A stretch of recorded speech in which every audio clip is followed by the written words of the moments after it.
Moby Dick by Herman Melville. Chapters 1 and 2. Chapter 1. Loomings. Call me Ishmael. Some years ago, never mind how long precisely, having little or no money in my purse and nothing particular to interest me on shore, I thought I would sail about a little and see the watery part of the world. It is a way I have of driving off the spleen and regulating the circulation. Whenever I find myself growing grim about the mouth, whenever it is a damp, drizzly November in my soul, whenever I find myself involuntarily pausing before coffin warehouses and bringing up the rear of every funeral I meet, and especially whenever my hypos get such an upper hand of me that it requires a strong moral principle to prevent me from deliberately stepping into the street and methodically knocking people's hats off, then I account it high time to get to sea as soon as I can. This is my substitute for pistol and ball. With a philosophical flourish, Cato throws himself upon his sword. I quietly take to the ship. There is nothing surprising in this. If they but knew it, almost all men in their degree, some time or other, cherish very nearly the same feelings towards the ocean with me. There now is your insular city of the Manhattoes, belted round by wharves, as Indian Isles by coral reefs. Commerce surrounds it with her surf. Right and left the streets take you waterward. Its extreme downtown is the Battery, where that noble mole is washed by waves and cooled by breezes, which a few hours previous were out of sight of land. Look at the crowds of water gazers there. Circumambulate the city of a dreamy Sabbath afternoon. Go from Corlier's Hook to Coenties Slip, and from thence by Whitehall northward. What do you see? Posted like silent sentinels all around the town stand thousands upon thousands of mortal men fixed in ocean reveries, some leaning against the spiles, some seated upon the pierheads, some looking over the bulwarks of ships from China, some high aloft in the rigging as if striving to get a still better seaward peep. But these are all landsmen, of weekdays pent up in lath and plaster, tied to counters, nailed to benches, clinched to desks. How then is this? Are the green fields gone? What do they here? But look, here come more crowds, pacing straight for the water, and seemingly bound for a dive. Strange. Nothing will content them but the extremest limit of the land. Loitering under the shady lee of yonder warehouses will not suffice. No, they must get just as nigh the water as they possibly can without falling in. And there they stand, miles of them, leagues. Inlanders all. They come from lanes and alleys, streets and avenues, north, east, south, and west. Yet here they all unite. Tell me, does the magnetic virtue of the needles of the compasses of all those ships attract them thither? Once more. Say you are in the country, in some high land of lakes. Take almost any path you please, and 10 to 1 it carries you down in a dale, and leaves you there by a pool in the stream. There is magic in it. Let the most absent-minded of men be plunged in his deepest reveries, stand that man on his legs, set his feet a-going, and he will infallibly lead you to water, if water there be in all that region. Should you ever be athirst in the great American desert, try this experiment, if your caravan happen to be supplied with a metaphysical professor. Yes, as everyone knows, meditation and water are wedded forever. But here is the artist. He desires to paint you the dreamiest, shadiest, quietest, most enchanting bit of romantic landscape in all the valley of the Saco. What is the chief element he employs? There stand his trees, each with a hollow trunk, as if a hermit and a crucifix were within. And here sleeps his meadow, and there sleep his cattle, and up from yonder cottage goes a sleepy smoke. Deep into the distant woodlands winds a mazy way, reaching to overlapping spurs of mountains, bathed in their hillside blue. But though the picture lies thus tranced, and though this pine tree shakes down its sighs like leaves upon the shepherd's head, yet all were vain unless the shepherd's eye were fixed upon the magic stream before him. Go visit the prairies in June, when for scores on scores of miles you wade knee-deep among tiger lilies. What is the one charm wanting? Water. There is not a drop of water there.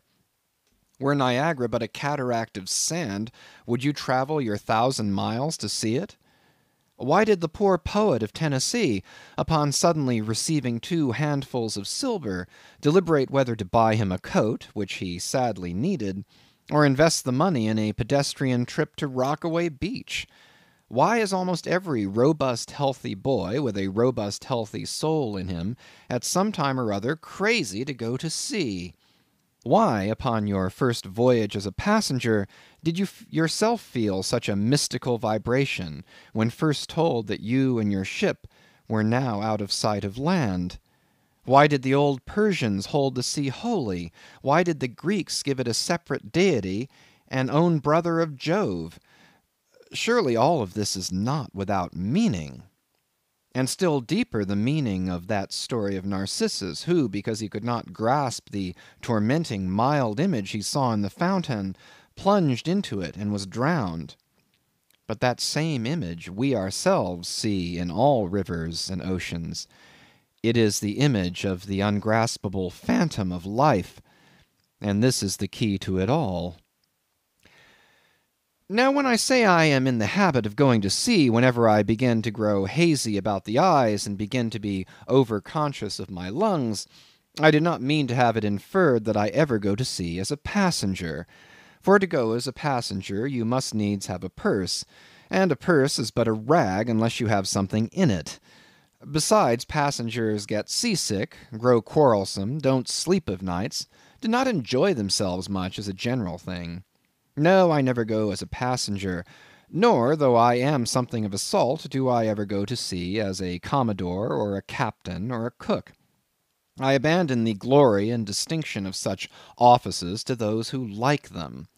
For my part, I abominate all honorable, respectable toils, trials, and tribulations of every kind whatever.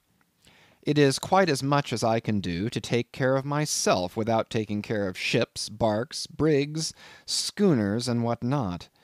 And as for going as cook, though I confess there is considerable glory in that, a cook being a sort of officer on shipboard, yet somehow I never fancied broiling fowls, though once broiled, judiciously buttered, and judgmatically salted and peppered, there is no one who will speak more respectfully, not to say reverently, of a broiled fowl than I will. It is out of the idolatrous dotings of the old Egyptians upon broiled ibis and roasted river horse that you see the mummies of those creatures in their huge bake-houses, the pyramids. No, when I go to sea, I go as a simple sailor, right before the mast, plumb down into the forecastle, aloft there to the royal masthead. True, they rather order me about some, and make me jump from spar to spar like a grasshopper in a May meadow, and at first this sort of thing is unpleasant enough. It touches one's sense of honour, particularly if you come of an old established family in the land, the Van Rensselaers or Randolphs or Hardicanutes. And more than all, if just previous to putting your hand into the tar pot, you have been lording it as a country schoolmaster, making the tallest boys stand in awe of you. The transition is a keen one, I assure you, from a schoolmaster to a sailor, and requires a strong decoction of Seneca and the Stoics to enable you to grin and bear it. But even this wears off in time. What of it if some old hunks of a sea captain orders me to get a broom and sweep down the decks? What does that indignity amount to, weighed, I mean, in the scales of the New Testament? Do you think the Archangel Gabriel thinks anything the less of me because I promptly and respectfully obey that old hunks in that particular instance?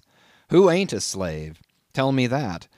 Well then, however the old sea captains may order me about, however they may thump and punch me about, I have the satisfaction of knowing that it is all right, that everybody else is in one way or other served in much the same way, either in a physical or metaphysical point of view, that is. And so the universal thump is passed round, and all hands should rub each other's shoulder blades and be content. Again, I always go to sea as a sailor because they make a point of paying me for my trouble, whereas they never pay passengers a single penny that I ever heard of. On the contrary, passengers themselves must pay. And there is all the difference in the world between paying and being paid. The act of paying is perhaps the most uncomfortable infliction that the two orchard thieves entailed upon us. But being paid, what will compare with it? The urbane activity with which a man receives money is really marvelous, considering that we so earnestly believe money to be the root of all earthly ills, and that on no account can a moneyed man enter heaven. Ah, how cheerfully we consign ourselves to perdition. Finally, I always go to see a sailor because of the wholesome exercise and pure air of the forecastle deck. For as in this world head winds are far more prevalent than winds from astern, that is, if you never violate the Pythagorean maxim, so for the most part the Commodore on the quarter-deck gets his atmosphere at second hand from the sailors on the forecastle. He thinks he breathes it first, but not so. In much the same way do the commonalty lead their leaders in many other things, at the same time that the leaders little suspect it. But wherefore it was that after having repeatedly smelt the sea as a merchant sailor, I should now take it into my head to go on a whaling voyage, this the invisible police officer of the Fates, who has the constant surveillance of me and secretly dogs me and influences me in some unaccountable way, he can better answer than any one else. And doubtless my going on this whaling voyage formed part of the grand program of Providence that was drawn up a long time ago. It came as a sort of brief interlude and solo between more extensive performances. I take it that this part of the bill must have run something like this: Grand contested election for the presidency of the United States. Whaling voyage by one Ishmael. Bloody battle in Afghanistan. Though I cannot tell why it was exactly that those stage managers, the Fates, put me down for this shabby part of a whaling voyage, when others were set down for magnificent parts in high tragedies, and short and easy parts in genteel comedies, and jolly parts in farces. Though I cannot tell why this was exactly, yet now that I recall all the circumstances, I think I can see a little into the springs and motives which, being cunningly presented to me under various disguises, induced me to set about performing the part I did, besides cajoling me into the delusion that it was a choice resulting from my own unbiased free will and discriminating judgment. Chief among these motives was the overwhelming idea of the great whale himself. Such a portentous and mysterious monster roused all my curiosity. Then the wild and distant seas where he rolled his island bulk, the undeliverable, the nameless perils of the whale, these with all the attending marvels of 1,000 Patagonian sights and sounds, helped sway me to my wish. With other men, perhaps, such things would not have been inducements, but as for me, I am tormented with an everlasting itch for things remote. I love to sail forbidden seas, and land on barbarous coasts. Not ignoring what is good, I am quick to perceive a horror, and could still be social with it, would they let me, since it is but well to be on friendly terms with all the inmates of the place one lodges in. By reason of these things, then, the whaling voyage was welcome. The great floodgates of the wonder world swung open, and into the wild conceits that swayed me to my purpose, two and two there floated into my inmost soul endless processions of the whale, and midmost of them all, one grand hooded phantom, like a snow hill in the air. Chapter 2. The Carpet Bag.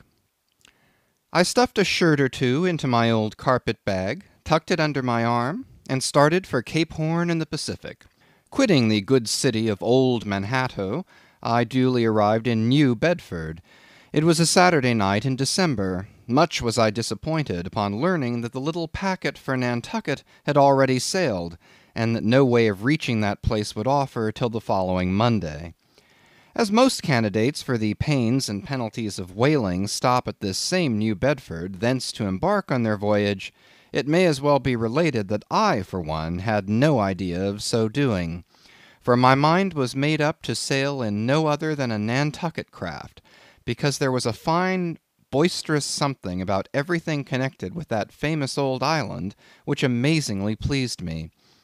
Besides, though New Bedford has of late been gradually monopolizing the business of whaling, and though in this matter poor old Nantucket is now much behind her, yet Nantucket was her great original, the Tyre of this Carthage, the place where the first dead American whale was stranded. Where else but from Nantucket did those aboriginal whalemen, the red men, first sally out in canoes to give chase to the Leviathan? And where but from Nantucket, too, did that first adventurous little sloop put forth, partly laden with imported cobblestones, so goes the story, to throw at the whales, in order to discover when they were nigh enough to risk a harpoon from the bowsprit? Now, having a night, a day, and still another night following before me in New Bedford, ere I could embark for my destined port, it became a matter of concernment where I was to eat and sleep meanwhile. It was a very dubious looking, nay, a very dark and dismal night, bitingly cold and cheerless. I knew no one in the place. With anxious grapnels I had sounded my pocket, and only brought up a few pieces of silver. So wherever you go, Ishmael, said I to myself, as I stood in the middle of a dreary street shouldering my bag, and comparing the gloom toward the north with the darkness towards the south, wherever in your wisdom you may conclude to lodge for the night, my dear Ishmael, be sure to inquire the price, and don't be too particular. With halting steps I paced the streets, and passed the sign of the Crossed Harpoons, but it looked too expensive and jolly there. Further on, from the bright red windows of the Swordfish Inn, there came such fervent rays that it seemed to have melted the packed snow and ice before the house, for everywhere else the congealed frost lay 10 inches thick in a hard asphaltic pavement, rather weary for me when I struck my foot against the flinty projections, because from hard remorseless service the soles of my boots were in a most miserable plight. Too expensive and jolly, again thought I, pausing one moment to watch the broad glare in the street, and hear the sounds of the tinkling glasses within. But go on, Ishmael, said I at last, don't you hear? Get away from before the door, your patched boots are stopping the way. So on I went. I now by instinct followed the streets that took me waterward, for there doubtless were the cheapest, if not the cheeriest, inns. Such dreary streets, blocks of blackness, not houses, on either hand, and here and there a candle, like a candle moving about in a tomb. At this hour of the night, of the last day of the week, that quarter of the town proved all but deserted. But presently I came to a smoky light proceeding from a low, wide building, the door of which stood invitingly open. It had a careless look, as if it were meant for the uses of the public, so entering, the first thing I did was to stumble over an ash-box in the porch. Ha! thought I. Ha! as the flying particles almost choked me. Are these ashes from that destroyed city, Gomorrah? But the Crossed Harpoons and the Swordfish? This, then, must needs be the sign of the trap. However, I picked myself up, and hearing a loud voice within, pushed on and opened a second interior door. It seemed a great black parliament sitting in Tophet. 100 black faces turned round in their rows to peer, and beyond, a black angel of doom was beating a book in the pulpit. It was a negro church, and the preacher's text was about the blackness of darkness, and the weeping and wailing and teeth-gnashing there. Ha, Ishmael, muttered I, backing out. Wretched entertainment at the sign of the trap. Moving on, I at last came to a dim sort of light, not far from the docks, and heard a forlorn creaking in the air, and looking up, saw a swinging sign over the door with a white painting on it, faintly representing a tall straight jet of misty spray, and these words underneath: The Spouter Inn, Peter Coffin. Coffin? Spouter? Rather ominous in that particular connection, thought I. But it is a common name in Nantucket, they say, and I suppose this Peter here is an emigrant from there. As the light looked so dim, and the place for the time looked quiet enough, and the dilapidated little wooden house itself looked as if it might have been carted here from the ruins of some burnt district, and as the swinging sign had a poverty-stricken sort of creak to it, I thought that here was the very spot for cheap lodgings and the best of pea coffee. It was a queer sort of place, a gable-ended old house, one side palsied, as it were, and leaning over sadly. It stood on a sharp, bleak corner, where that tempestuous wind Euroclydon kept up a worse howling than ever it did about poor Paul's tossed craft. Euroclydon, nevertheless, is a mighty pleasant zephyr to any one indoors, with his feet on the hob quietly toasting for bed. In judging of that tempestuous wind called Euroclydon, says an old writer, of whose works I possess the only copy extant, it maketh a marvellous difference whether thou lookest out at it from a glass window where the frost is all on the outside, or whether thou observest it from that sashless window where the frost is on both sides, and of which the White Death is the only glazier. True enough, thought I, as this passage occurred to my mind. Old Blackletter, thou reasonest well. Yes, these eyes are windows, and this body of mine is the house. What a pity they didn't stop up the chinks and the crannies, though, and thrust in a little lint here and there. But it's too late to make any improvements now. The universe is finished, the copestone is on, and the chips were carted off 1,000,000 years ago. Poor Lazarus there, chattering his teeth against the curbstone for his pillow, and shaking off his tatters with his shiverings, he might plug up both ears with rags and put a corn-cob in his mouth, and yet that would not keep out the tempestuous Euroclydon. Euroclydon, says old Dives in his red silken wrapper. He had a redder one afterwards. Pooh, pooh, what a fine frosty night! How Orion glitters! What northern lights! Let them talk of their oriental summer climes of everlasting conservatories. Give me the privilege of making my own summer with my own coals. But what thinks Lazarus? Can he warm his blue hands by holding them up to the grand northern lights?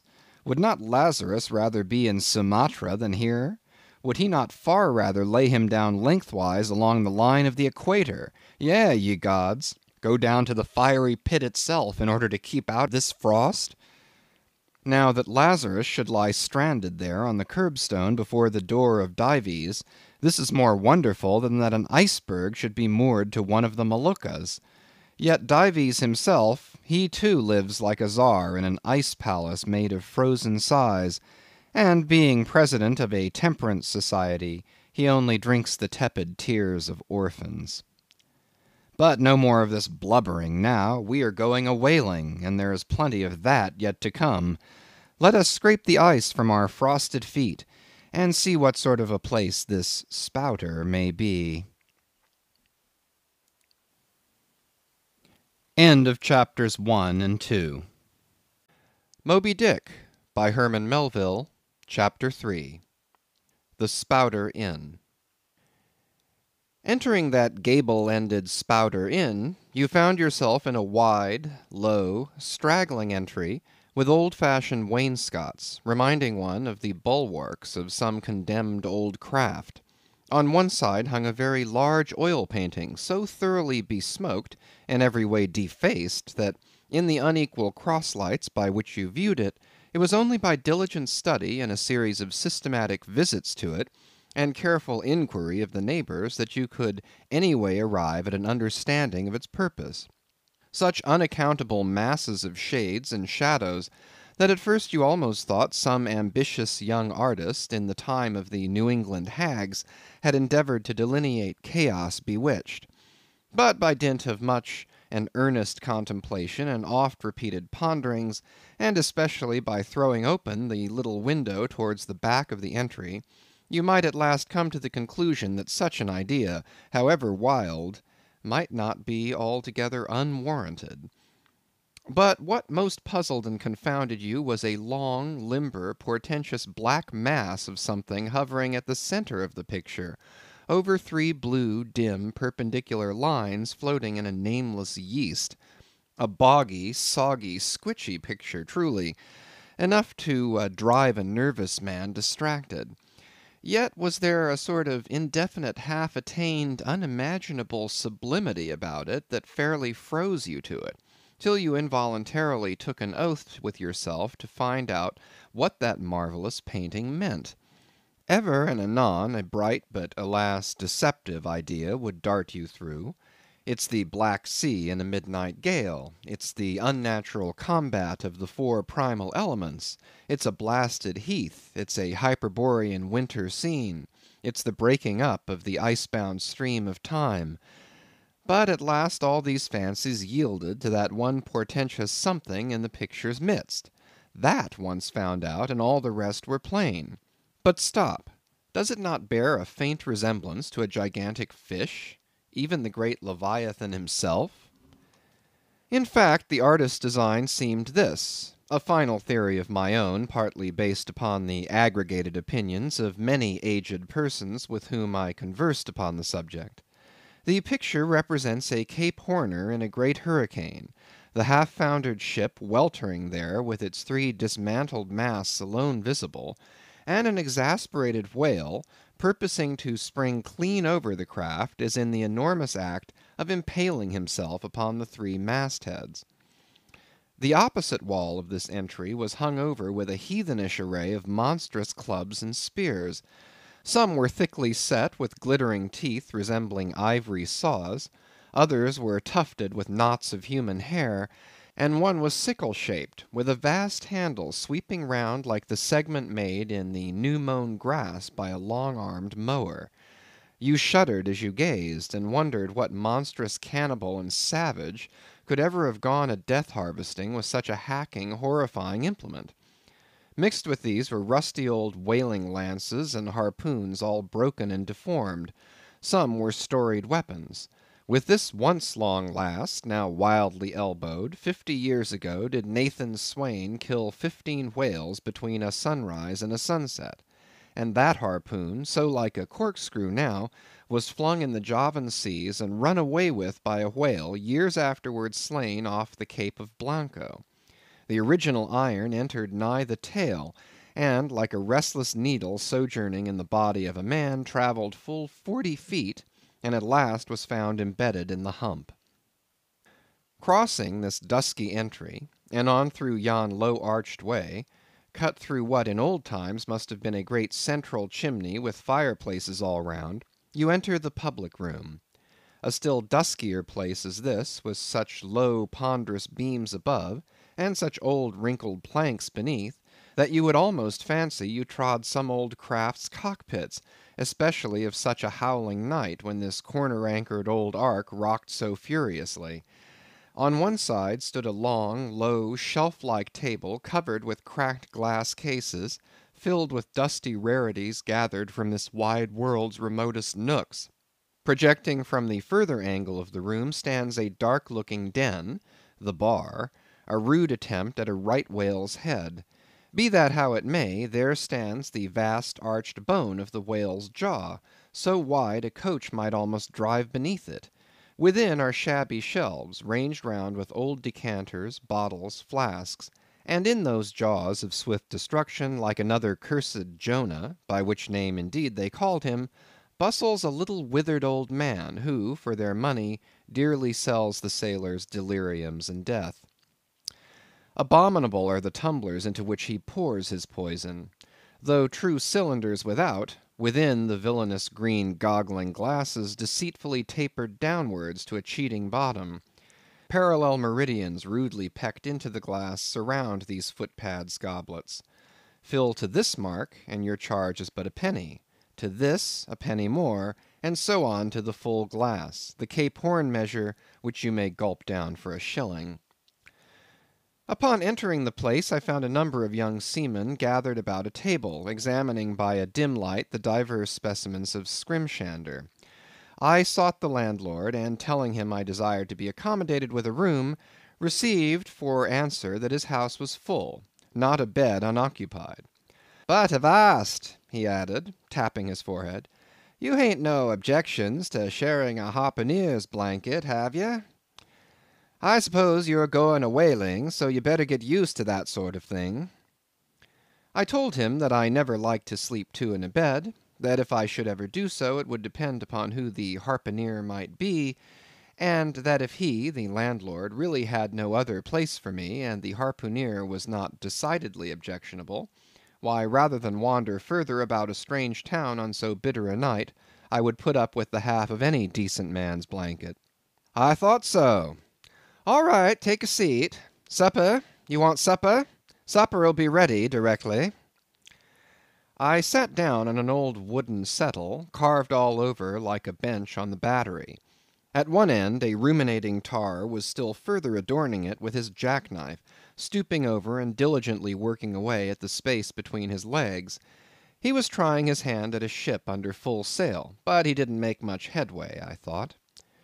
At last some 4 or 5 of us were summoned to our meal in an adjoining room. It was cold as Iceland, no fire at all. The landlord said he couldn't afford it. Nothing but 2 dismal tallow candles, each in a winding sheet. We were fain to button up our monkey jackets, and hold to our lips cups of scalding tea with our half-frozen fingers. But the fare was of the most substantial kind. Not only meat and potatoes, but dumplings, good heavens! Dumplings for supper. One young fellow in a green box coat addressed himself to these dumplings in a most direful manner. "My boy," said the landlord, "you'll have the nightmare to a dead certainty." "Landlord," I whispered, "that ain't the harpooneer, is it?" "Oh no," said he, looking sort of diabolically funny. "The harpooneer is a dark complexioned chap. He never eats dumplings, he don't. He eats nothing but steaks, and he likes 'em rare." "The devil he does," says I. "Where is that harpooneer? Is he here?" "He'll be here 'fore long," was the answer. I could not help it, but I began to feel suspicious of this dark complexioned harpooneer. At any rate, I made up my mind that if it so turned out that we should sleep together, he must undress and get into bed before I did. Supper over, the company went back to the bar room, when, knowing not what else to do with myself, I resolved to spend the rest of the evening as a looker on. Presently a rioting noise was heard without. Starting up, the landlord cried, "That's the Grampus's crew. I seed her reported in the offing this morning. A 3 years' voyage, and a full ship. Hurrah, boys! Now we'll have the latest news from the Feejees." A tramping of sea boots was heard in the entry. The door was flung open, and in rolled a wild set of mariners enough. Enveloped in their shaggy watch coats, and with their heads muffled in woolen comforters, all bedarned and ragged, and their beards stiff with icicles, they seemed an eruption of bears from Labrador. They had just landed from their boat, and this was the first house they entered. No wonder, then, that they made a straight wake for the whale's mouth, the bar, when the wrinkled little old Jonah, there officiating, soon poured them out brimmers all round. One complained of a bad cold in his head, upon which Jonah mixed him a pitch-like potion of gin and molasses, which he swore was a sovereign cure for all colds and catarrhs whatever, never mind of how long-standing, or whether caught off the coast of Labrador or on the weather side of an ice island. The liquor soon mounted into their heads, as it generally does even with the arrantest toppers newly landed from sea, and they began capering about most obstreperously. I observed, however, that one of them held somewhat aloof, and though he seemed desirous not to spoil the hilarity of his shipmates by his own sober face, yet upon the whole he refrained from making as much noise as the rest. This man interested me at once, and since the sea gods had ordained that he should soon be my shipmate, though but a sleeping partner one so far as this narrative is concerned, I will here venture upon a little description of him. He stood a full 6 feet in height, with noble shoulders, and a chest like a coffer dam. I have seldom seen such brawn in a man. His face was deeply brown and burnt, making his white teeth dazzling by the contrast, while in the deep shadows of his eyes floated some reminiscences that did not seem to give him much joy. His voice at once announced that he was a Southerner, and from his fine stature I thought he must be one of those tall mountaineers from the Alleghanian Ridge in Virginia. When the revelry of his companions had mounted to its height, this man slipped away unobserved, and I saw no more of him till he became my comrade on the sea. In a few minutes, however, he was missed by his shipmates, and being, it seems, for some reason a huge favourite with them, they raised a cry of "Bulkington! Bulkington! Where's Bulkington?" and darted out of the house in pursuit of him. It was now about 9 o'clock, and the room seeming almost supernaturally quiet after these orgies, I began to congratulate myself upon a little plan that had occurred to me just previous to the entrance of the seamen. No man prefers to sleep two in a bed. In fact, you would a good deal rather not sleep with your own brother. I don't know how it is, but people like to be private when they are sleeping. And when it comes to sleeping with an unknown stranger, in a strange inn, in a strange town, and that stranger a harpooneer, then your objections indefinitely multiply. Nor was there any earthly reason why I, as a sailor, should sleep two in a bed more than anybody else, for sailors no more sleep two in a bed at sea than bachelor kings do ashore. To be sure, they all sleep together in one apartment, but you have your own hammock, and cover yourself with your own blanket, and sleep in your own skin. The more I pondered over this harpooneer, the more I abominated the thought of sleeping with him. It was fair to presume that being a harpooneer, his linen or woolen, as the case might be, would not be of the tidiest, certainly none of the finest. I began to twitch all over. Besides, it was getting late, and my decent harpooneer ought to be home and going bedwards. Suppose now he should tumble in upon me at midnight. How could I tell from what vile hole he had been coming? "Landlord, I've changed my mind about that harpooneer. I shan't sleep with him. I'll try the bench here." "Just as you please. I'm sorry I can't spare ye a tablecloth for the mattress, and it's a plaguey rough board here," feeling of the knots and notches. "But wait a bit, Scrimshander.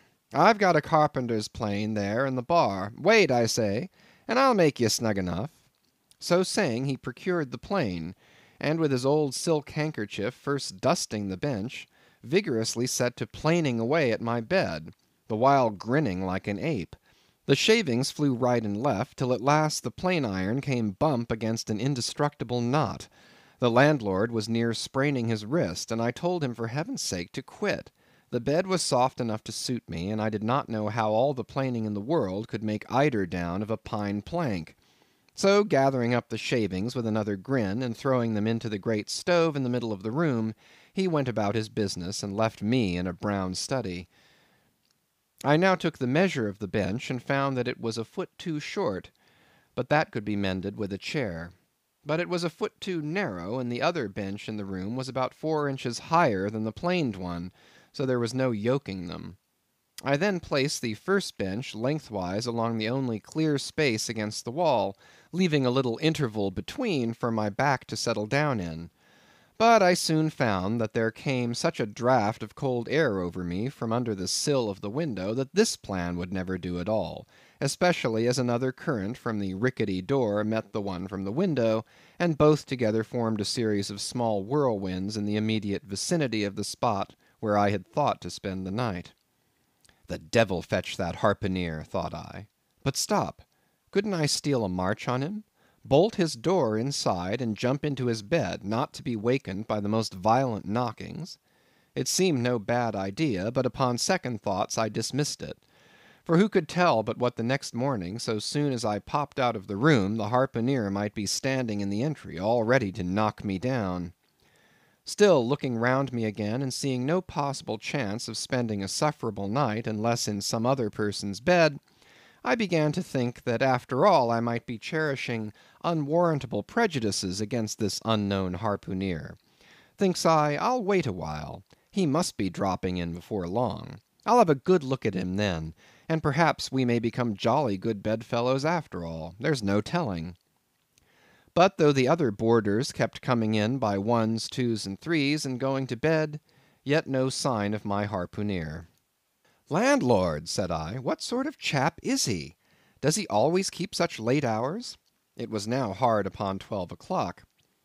The landlord chuckled again with his lean chuckle, and seemed to be mightily tickled at something beyond my comprehension. "No," he answered, "generally he's an early bird, early to bed and early to rise. Yes, he's the bird what catches the worm. But to-night he went out a-peddling, you see, and I don't see what on earth keeps him so late, unless, maybe, he can't sell his head."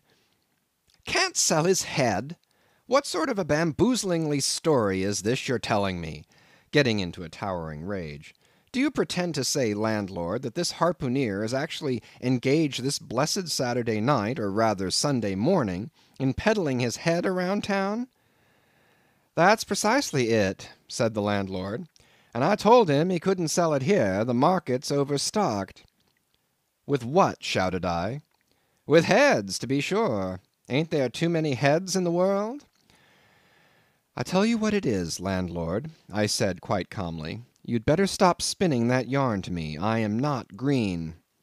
"Maybe not," taking a stick out and whittling a toothpick, "but I rather guess you'll be done brown if that ere harpooneer hears you a-slandering his head." "I'll break it for him," said I, now flying into a passion against this unaccountable farrago of the landlord's. "It's broke already," said he. "Broke," said I. "Broke, do you mean?" "Certain, and that's the very reason he can't sell it, I guess." "Landlord," said I, going up to him as cool as Mount Hecla in a snowstorm, "landlord, stop whittling. You and I must understand one another, and that too without delay. I come to your house and want a bed. You tell me you can only give me half of one, that the other half belongs to a certain harpooneer. And about this harpooneer, whom I have not yet seen, you persist in telling me the most mystifying and exasperating stories, tending to beget in me an uncomfortable feeling towards the man whom you design for my bedfellow. A sort of connection, landlord, which is an intimate and confidential one in the highest degree.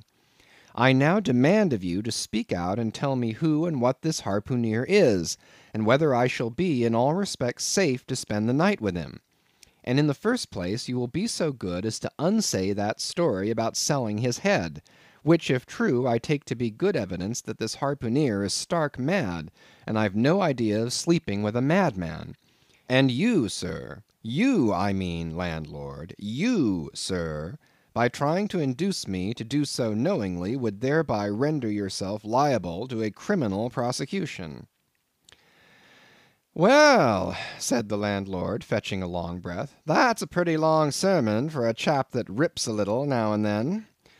But be easy, be easy. This here harpooneer I've been telling you of has just arrived from the South Seas, where he bought up a lot of bomb New Zealand heads, great curios, you know, and he sold all of 'em but one, and that one he's trying to sell to-night, 'cause to-morrow's Sunday, and it would not do to be selling human heads about the streets when folks is going to churches.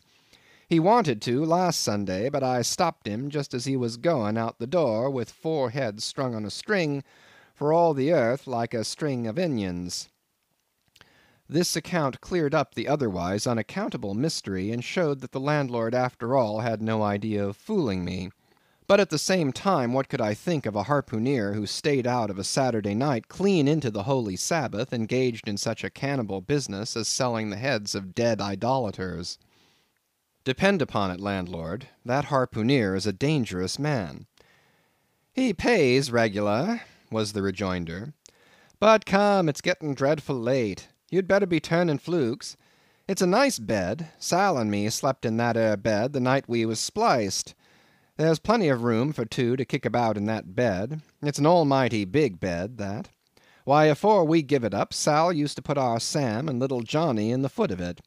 But I got a dreaming and sprawling about one night, and somehow Sam got pitched on the floor, and came near breaking his arm. After that, Sal said it wouldn't do. Come along here, I'll give you a glim in a jiffy." And so saying, he lighted a candle and held it towards me, offering to lead the way. But I stood irresolute, when looking at a clock in the corner, he exclaimed, "I vomit Sunday. You won't see that harpooneer to-night. He's come to anchor somewhere. Come along then. Do come, won't you come?" I considered the matter a moment, and then upstairs we went. and I was ushered into a small room, cold as a clam, and furnished, sure enough, with a prodigious bed, almost big enough, indeed, for any 4 harpooneers to sleep abreast. "There," said the landlord, placing the candle on a crazy old sea chest that did double duty as a washstand and centre table. "There, make yourself comfortable now, and good night to ye."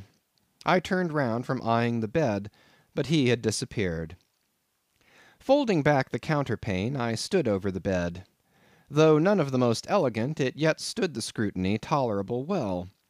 I then glanced round the room, and besides the bedstead and centre table, could see no other furniture belonging to the place, but a rude shelf, the 4 walls, and a papered fireboard representing a man striking a whale.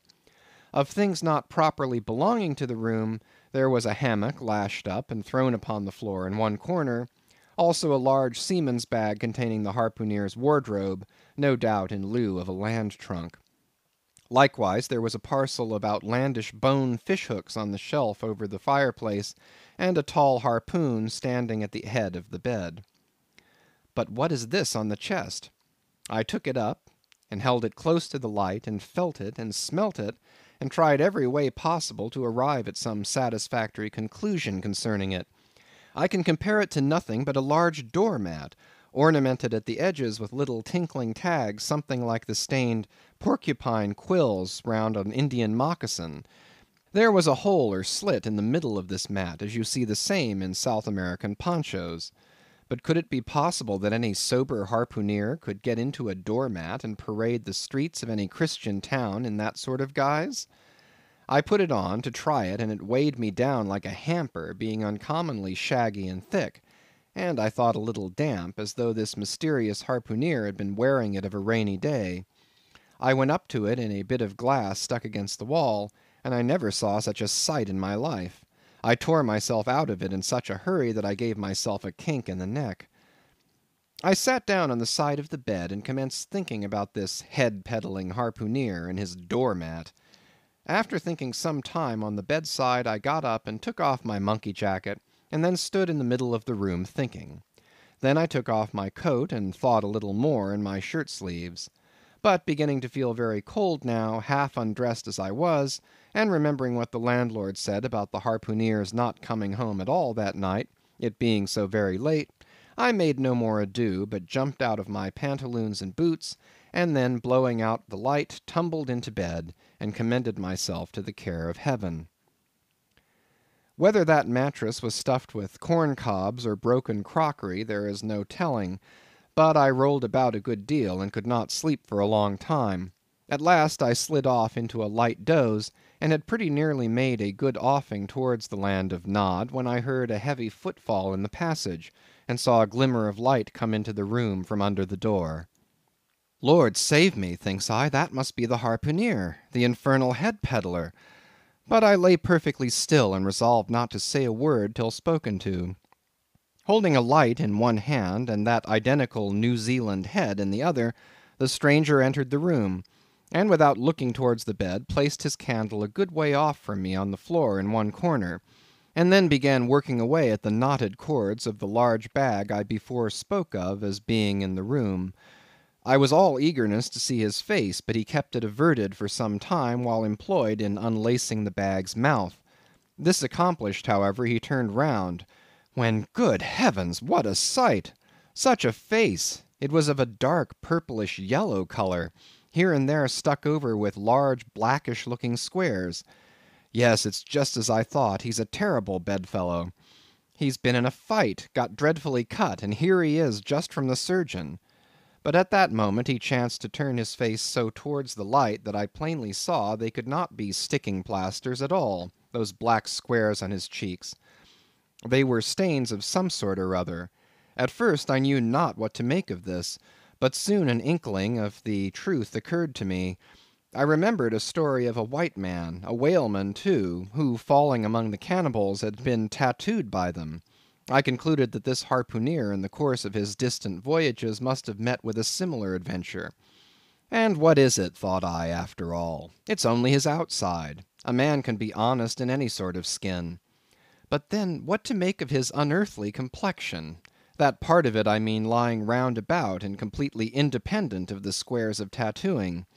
To be sure, it might be nothing but a good coat of tropical tanning, but I never heard of a hot sun tanning a white man into a purplish yellow one. However, I had never been in the South Seas, and perhaps the sun there produced these extraordinary effects upon the skin. Now, while all these ideas were passing through me like lightning, this harpooneer never noticed me at all. But after some difficulty, having opened his bag, he commenced fumbling in it, and presently pulled out a sort of a tomahawk, and a sealskin wallet with the hair on. Putting these on the old chest in the middle of the room, he then took the New Zealand head, a ghastly thing enough, and crammed it down into the bag. He now took off his hat, a new beaver hat, when I came nigh singing out with fresh surprise. There was no hair on his head, none to speak of at least, nothing but a small scalp knot twisted upon his forehead. His bald purplish head now looked for all the world like a mildewed skull. Had not the stranger stood between me and the door, I would have bolted out of it quicker than I ever bolted a dinner. Even as it was, I thought something of slipping out the window, but it was the second floor back. I am no coward, but what to make of this head-peddling purple rascal altogether passed my comprehension. Ignorance is the parent of fear, and being completely nonplussed and confounded about the stranger, I confessed I was now as much afraid of him as if it was the devil himself who had thus broken into my room in the dead of night. In fact, I was so afraid of him that I was not game enough just then to address him, and demand a satisfactory answer concerning what seemed inexplicable in him. Meanwhile he continued the business of undressing, and at last showed his chest and arms. As I live, these covered parts of him were checkered with the same squares as his face. His back, too, was all over the same dark squares. He seemed to have been in a 30 years' war, and just escaped from it with a sticking-plaster shirt. Still more, his very legs were marked as if a parcel of dark green frogs were running up the trunks of young palms. It was now quite plain that he must be some abominable savage or other shipped aboard of a whaleman in the South Seas, and so landed in this Christian country. I quaked to think of it.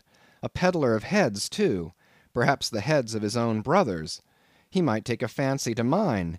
Heavens, look at that tomahawk! But there was no time for shuddering, for now the savage went about something that completely fascinated my attention, and convinced me that he must indeed be a heathen. Going to his heavy grego, or rapall, or dreadnought, which he had previously hung on a chair, he fumbled in the pockets, and produced at length a curious little deformed image, with a hunch on its back, and exactly the color of a 3 days old Congo baby. Remembering the embalmed head, at first I almost thought that this black manikin was a real baby preserved in some similar manner; but seeing that it was not at all limber, and that it glistened a good deal like polished ebony, I concluded that it must be nothing but a wooden idol, which indeed it proved to be. For now the savage goes up to the empty fireplace, and removing the papered fireboard, sets up this little hunchbacked image like a tenpin between the andirons. The chimney jambs and all the bricks inside were very sooty, so that I thought this fireplace made a very appropriate little shrine or chapel for his Congo idol. I now screwed my eyes hard toward the half-hidden image, feeling but ill at ease, meantime, to see what was next to follow. First, he takes about a double handful of shavings out of his grego pocket, and places them carefully before the idol. Then, laying a bit of ship biscuit on top, and applying the flame from the lamp, he kindled the shavings into a sacrificial blaze. Presently, after many hasty snatches into the fire, and still hastier withdrawals of his fingers, whereby he seemed to be scorching them badly, he at last succeeded in drawing out the biscuit; then blowing off the heat and ashes a little, he made a polite offer of it to the little negro. But the little devil did not seem to fancy such dry sort of fare at all. He never moved his lips. All these strange antics were accompanied by still stranger guttural noises from the devotee, who seemed to be praying in a sing-song, or else singing some pagan psalmody or other, during which his face twitched about in the most unnatural manner. At last, extinguishing the fire, he took his idol up very unceremoniously, and bagged it again in his grego pocket as carelessly as if he were a sportsman bagging a dead woodcock. All these queer proceedings increased my uncomfortableness, and seeing him now exhibiting strong symptoms of concluding his business operations and jumping into bed with me, I thought it was high time, now or never, before the light was put out, to break the spell in which I had so long been bound. But the interval I spent in deliberating what to say was a fatal one. Taking his tomahawk from the table, he examined the head of it for an instant, and then holding it to the light, with his mouth at the handle, he puffed out great clouds of tobacco smoke. The next moment the light was extinguished, and this wild cannibal, tomahawk between his teeth, sprang into bed with me. I sang out, I could not help it now, and giving a sudden grunt of astonishment, he began feeling me. Stammering out something, I knew not what, I rolled away from him against the wall, and then conjured him, whoever or whatever he might be, to keep quiet, and let me get up and light the lamp again. But his guttural responses satisfied me at once that he but ill comprehended my meaning.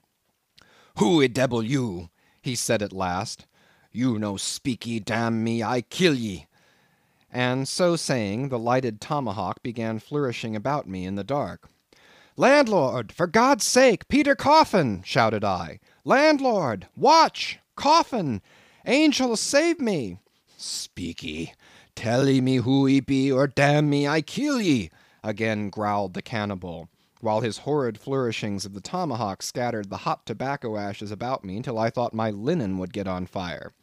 But, thank heaven, at that moment the landlord came into the room, light in hand, and leaping from the bed, I ran up to him. "Don't be afraid now," said he, grinning again. "Queequeg here wouldn't harm a hair of your head." "Stop your grinning," shouted I. "And why didn't you tell me that that infernal harpooneer was a cannibal?" "I thought you'd know it. Didn't I tell you he was a peddling heads around town? But turn flukes again and go to sleep. Queequeg, look here. You sabby me, I sabby you. This man sleepy you. You sabby?" "Me sabby plenty," grunted Queequeg, puffing away at his pipe and sitting up in bed. "You getty in," he added, motioning to me with his tomahawk, and throwing the clothes to one side. He really did this in not only a civil, but really a kind and charitable way. I stood looking at him a moment. For all his tattooings, he was on the whole a clean, comely looking cannibal. What's all this fuss I have been making about, thought I to myself. The man's a human being just as I am. He has as much reason to fear me as I have to be afraid of him. Better sleep with a sober cannibal than a drunken Christian. "Landlord," said I, "tell him to stash his tomahawk there, or pipe, or whatever you call it. Tell him to stop smoking, in short, and I will turn in with him. But I don't fancy having a man smoking in bed with me. It's dangerous. Besides, I ain't insured." This being told to Queequeg, he at once complied, and again politely motioned me to get into bed, rolling over to one side as much to say, I won't touch a leg of you. "Good night, landlord," said I. "You may go." I turned in, and never slept better in my life. End of Chapter 3. Moby Dick, by Herman Melville, chapters 4 through 7. Chapter 4. The Counterpane. Upon waking next morning about daylight, I found Queequeg's arm thrown over me in the most loving and affectionate manner. You had almost thought I had been his wife. The counterpane was of patchwork, full of odd little party-colored squares and triangles, and this arm of his tattooed all over with an interminable Cretan labyrinth of a figure, no two parts of which were of one precise shade, owing, I suppose, to his keeping his arm at sea unmethodically in sun and shade, his shirt sleeves irregularly rolled up at various times. This same arm of his, I say, looked for all the world like a strip of that same patchwork quilt. Indeed, partly lying on it as the arm did when I first awoke, I could hardly tell it from the quilt, they so blended their hues together, and it was only by the sense of weight and pressure that I could tell that Queequeg was hugging me. My sensations were strange. Let me try to explain them.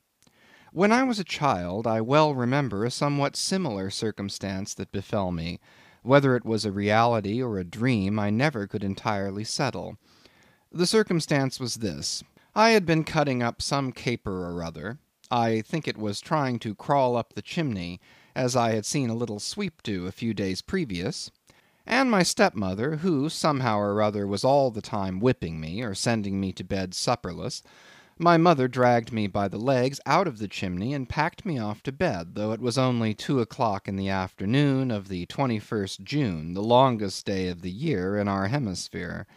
I felt dreadfully, but there was no help for it, so upstairs I went to my little room in the third floor, undressed myself as slowly as possible so as to kill time, and with a bitter sigh got between the sheets. I lay there dismally calculating that 16 entire hours must elapse before I could hope for a resurrection. 16 hours in bed. The small of my back ached to think of it. And it was so light, too, the sun shining in at the window, and a great rattling of coaches in the streets, and the sound of gay voices all over the house. I felt worse and worse. At last I got up, dressed, and softly going down in my stocking feet, sought out my stepmother, and suddenly threw myself at her feet, beseeching her as a particular favour to give me a good slippering for my misbehaviour, anything indeed but condemning me to lie abed such an endurable length of time. But she was the best and most conscientious of stepmothers, and back I had to go to my room. For several hours I lay there, broad awake, feeling a great deal worse than I have ever done since, even from the greatest subsequent misfortunes. At last I must have fallen into a troubled nightmare of a doze, and slowly waking from it, half steeped in dreams, I opened my eyes, and the before sunlit room was now wrapped in outer darkness. Instantly I felt a shock running through all my frame. Nothing was to be seen, and nothing was to be heard. But a supernatural hand seemed placed in mine. My arm hung over the counterpane, and the nameless, unimaginable, silent form or phantom to which the hand belonged seemed closely seated by my bedside.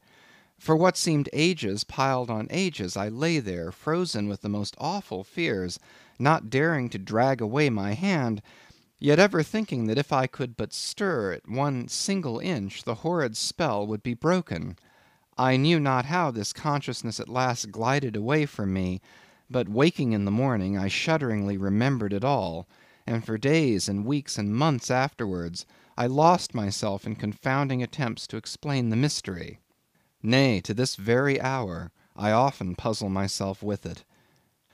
Now take away the awful fear, and my sensations at feeling the supernatural hand in mine were very similar in their strangeness to those which I experienced on waking up and seeing Queequeg's pagan arm thrown round me. But at length all the past night's events soberly recurred, one by one, in fixed reality, and then I lay only alive to the comical predicament. For though I tried to move his arm, unlock his bridegroom clasp, yet, sleeping as he was, he still hugged me tightly, as though naught but death should part us twain. I now strove to rouse him. Queequeg! But his only answer was a snore. I then rolled over, my neck feeling as if it were in a horse collar, and suddenly felt a slight scratch. Throwing aside the counterpane, there lay the tomahawk, sleeping by the savage's side, as if it were a hatchet-faced baby. A pretty pickle, truly, thought I. A bed here in a strange house in broad day with a cannibal and a tomahawk. Queequeg! In the name of goodness, Queequeg, wake! At length, by dint of much wriggling and loud and incessant expostulations upon the unbecomingness of his hugging a fellow male in that matrimonial sort of style, I succeeded in extracting a grunt, and presently he drew back his arm, shook himself all over like a Newfoundland dog just from the water, and sat up in bed, stiff as a pikestaff, looking at me, and rubbing his eyes as if he did not altogether remember how I came to be there, though a dim consciousness of knowing something about me seemed slowly dawning over him. Meanwhile I lay quietly eyeing him, having no serious misgivings now, and bent upon narrowly observing so curious a creature. When at last his mind seemed made up touching the character of his bedfellow, and he became, as it were, reconciled to the fact, he jumped out upon the floor, and by certain signs and sounds gave me to understand that, if it pleased me, he would dress first, and then leave me to dress afterward, leaving the whole apartment to myself. Thinks I, Queequeg, under the circumstances this is a very civilized overture. But the truth is, these savages have an innate sense of delicacy, say what you will. It is marvelous how essentially polite they are. I pay this particular compliment to Queequeg because he treated me with so much civility and consideration while I was guilty of great rudeness, staring at him from the bed and watching all of his toilette motions, for the time my curiosity getting the better of my breeding. Nevertheless, a man like Queequeg you don't see every day. He and his ways were well worth unusual regarding.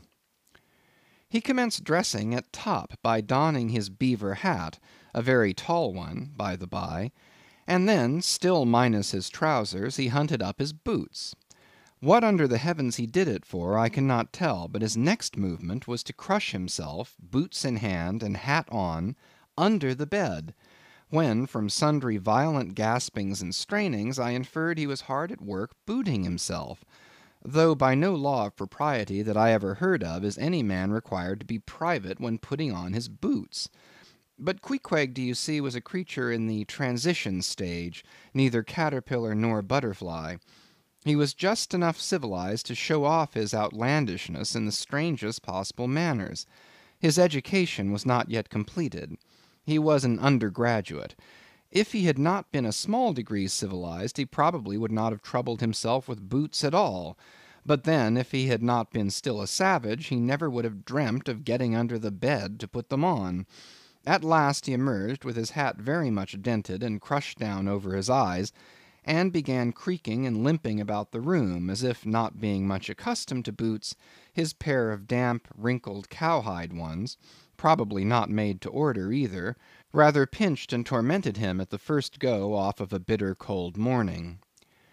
Seeing now that there were no curtains to the window, and that the street being very narrow, the house opposite commanded a plain view into the room, and observing more and more the indecorous figure that Queequeg made, staving about with little else but his hat and boots on, I begged him as well as I could to accelerate his toilet somewhat, and particularly to get into his pantaloons as soon as possible. He complied, and then proceeded to wash himself. At that time in the morning any Christian would have washed his face, but Queequeg, to my amazement, contented himself with restricting his ablutions to his chest, arms, and hands. He then donned his waistcoat, and taking up a piece of hard soap on the washstand centre table, dipped it into water and commenced lathering his face. I was washing to see where he kept his razor, and lo and behold, he takes the harpoon from the bed corner, slips out the long wooden stock, unsheaths the head, wets it a little on his boot, and striding up to the bit of mirror against the wall, begins a vigorous scraping, or rather harpooning, of his cheeks. Thinks I, Queequeg, this is using Roger's best cutlery with a vengeance. Afterwards I wondered less at this operation when I came to know of what fine steel the head of a harpoon is made, and how exceedingly sharp the long straight edges are always kept. The rest of his toilet was soon achieved, and he proudly marched out of the room, wrapped up in his great pilot monkey jacket, and sporting his harpoon like a marshal's baton. Chapter 5. Breakfast. I quickly followed suit, and descending into the bar-room, accosted the grinning landlord very pleasantly. I cherished no malice toward him, though he had been skylarking with me not a little in the matter of my bedfellow. However, a good laugh is a mighty good thing, and rather too scarce a good thing, the more's the pity. So if any one man in his own proper person affords stuff for a good joke to anybody, let him not be backward, but let him cheerfully allow himself to spend and be spent in that way. And the man that has anything bountifully laughable about him, be sure there is more in that man than you perhaps think for. The bar-room was now full of the boarders who had been dropping in the night previous, and whom I had not as yet had a good look at. They were nearly all whalemen, chief mates, and second mates, and third mates, and sea carpenters, and sea coopers, and sea blacksmiths, and harpooneers, and shipkeepers, a brown and brawny company with bosky beards, an unshorn shaggy set, all wearing monkey jackets for morning gowns. You could pretty plainly tell how long each one had been ashore. This young fellow's healthy cheek is like a sun-toasted pear in hue, and would seem to smell almost as musky. He cannot have been 3 days landed from his Indian voyage. That man next him looks a few shades lighter. You might say a touch of satin wood is in him. In the complexion of a third still lingers a tropic tawn, but slightly bleached withal. He, doubtless, has tarried whole weeks ashore. But who could show a cheek like Queequeg, which, barred with various tints, seemed, like the Andes' western slope, to show forth in one array contrasting climates, zone by zone. "Grub, ho!" now cried the landlord, flinging open a door, and in we went to breakfast. They say that men who have seen the world thereby become quite at ease in manner, quite self-possessed in company. Not always, though. Ledyard, the great New England traveller, and Mungo Park, the Scotch one, of all men they possess the least assurance in the parlour. But perhaps the mere crossing of Siberia in a sledge drawn by dogs, as Ledyard did, or the taking of a long solitary walk on an empty stomach in the negro heart of Africa, which was the sum of poor Mungo's performances, this kind of travel, I say, may not be the very best mode of attaining a high social polish. Still, for the most part, that sort of thing is to be had anywhere. These reflections just here are occasioned by the circumstance that after we were all seated at the table, and I was preparing to hear some good stories about whaling, to my no small surprise, nearly every man maintained a profound silence. And not only that, but they looked embarrassed. Yes, here were a set of sea dogs, many of whom, without the slightest bashfulness, had boarded great whales on the high seas, entire strangers to them, and duelled them dead without winking; and yet here they sat at a social breakfast table, all of the same calling, all of kindred tastes, looking round as sheepishly at each other as though they had never been out of sight of some sheepfold among the Green Mountains. A curious sight, these bashful bears, these timid warrior whalemen. But as for Queequeg, why Queequeg sat there among them, at the head of the table too, it so chanced, as cool as an icicle.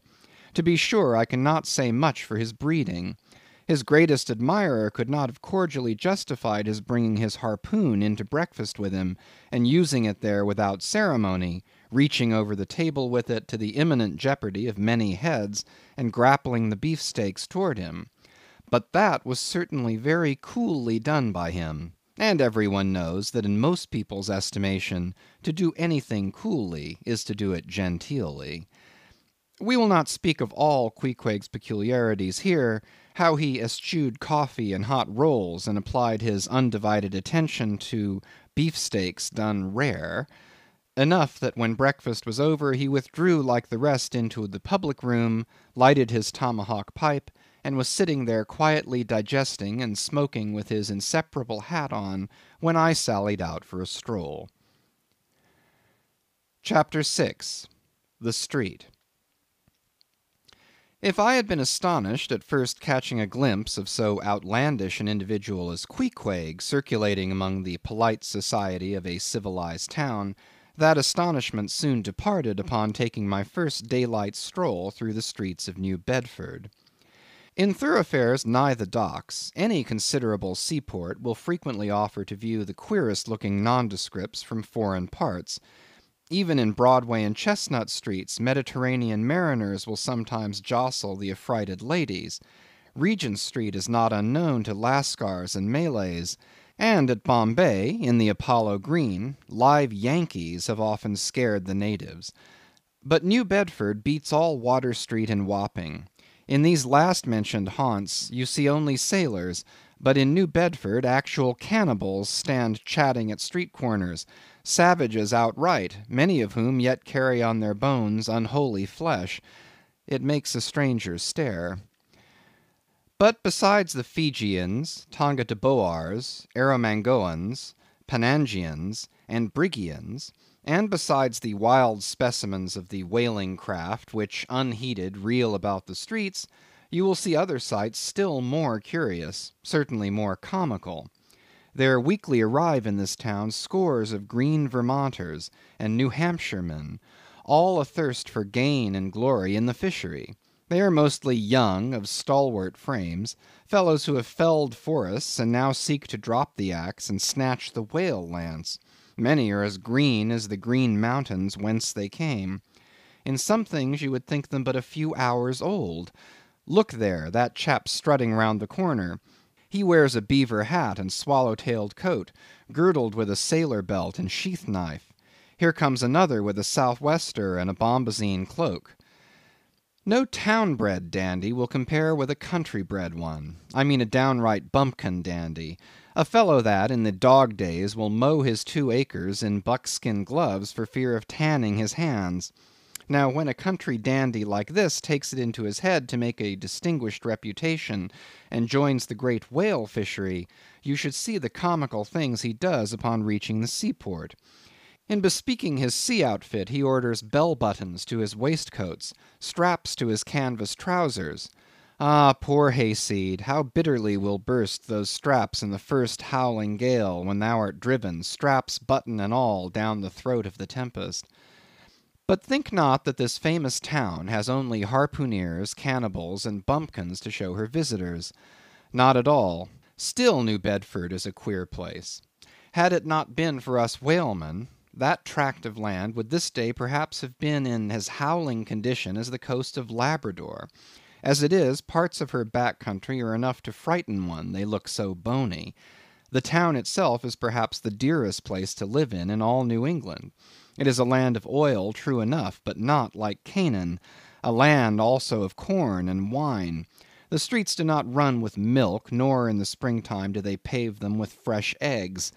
Yet in spite of this, nowhere in all America will you find more patrician-like houses, parks and gardens more opulent, than in New Bedford.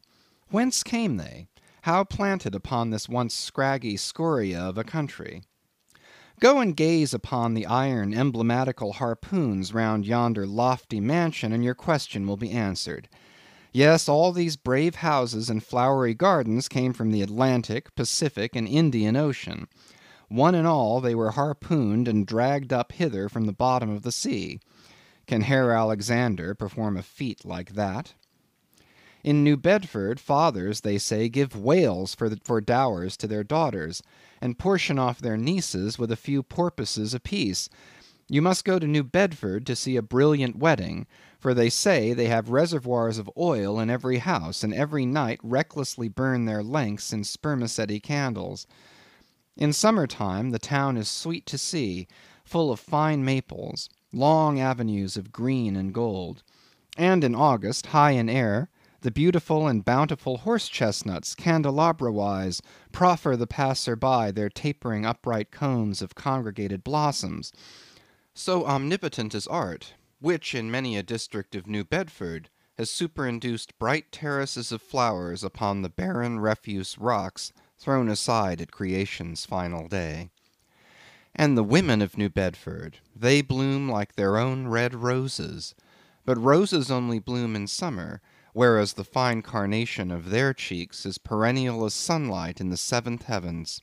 Elsewhere match that bloom of theirs ye cannot, save in Salem, where, they tell me, the young girls breathe such musk, their sailor sweethearts smell them miles off shore, as though they were drawing nigh the odorous Moluccas instead of the puritanic sands.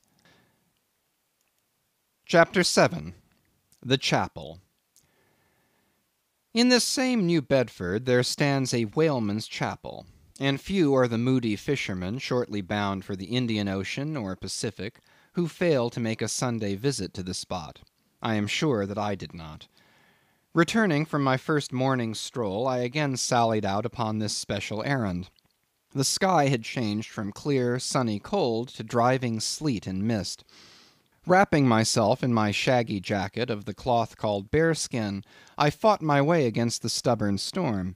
Entering, I found a small scattered congregation of sailors and sailors' wives and widows. A muffled silence reigned, only broken at times by the shrieks of the storm. Each silent worshipper seemed purposely sitting apart from the other, as if each silent grief were insular and incommunicable. The chaplain had not yet arrived, And there these silent islands of men and women sat steadfastly eyeing several marble tablets, with black borders masoned into the walls on either side of the pulpit. 3 of them ran something like the following, but I do not pretend to quote. Sacred to the memory of John Talbot, who at the age of 18 was lost overboard near the Isle of Desolation, off Patagonia, November 1st, 1836. This tablet is erected to his memory by his sister. Sacred to the memory of Robert Long, Willis Ellery, Nathan Coleman, Walter Canny, Seth Macy, and Samuel Gleig, forming one of the boat's crews of the ship Eliza, who were towed out of sight by a whale on the offshore ground in the Pacific, December 31st, 1839. This marble is here placed by their surviving shipmates. Sacred to the memory of the late Captain Ezekiel Hardy, who, in the bows of his boat, was killed by a sperm whale on the coast of Japan, August 3rd, 1833. This tablet is erected to his memory by his widow. Shaking off the sleet from my ice-glazed hat and jacket, I seated myself near the door, and turning sideways was surprised to see Queequeg near me. Affected by the solemnity of the scene, there was a wondering gaze of incredulous curiosity in his countenance. This savage was the only person present who seemed to notice my entrance, because he was the only one who could not read, and therefore was not reading those frigid inscriptions on the wall. Whether any of the relatives of the seamen whose names appeared there were now among the congregation, I knew not; but so many are the unrecorded accidents in the fishery, and so plainly did several women present wear the countenance, if not the trappings, of some unceasing grief, that I feel sure that here before me were assembled those, in whose unhealing hearts the sight of those bleak tablets sympathetically caused the old wounds to bleed afresh.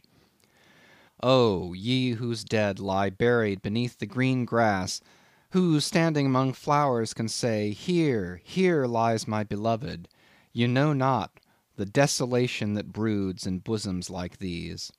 What bitter blanks in those black-bordered marbles which cover no ashes! What despair in those immovable inscriptions! What deadly voids and unbidden infidelities in the lines that seem to gnaw upon all faith, and refuse resurrections to the beings who have placelessly perished without a grave. As well might those tablets stand in the cave of Elephanta as here.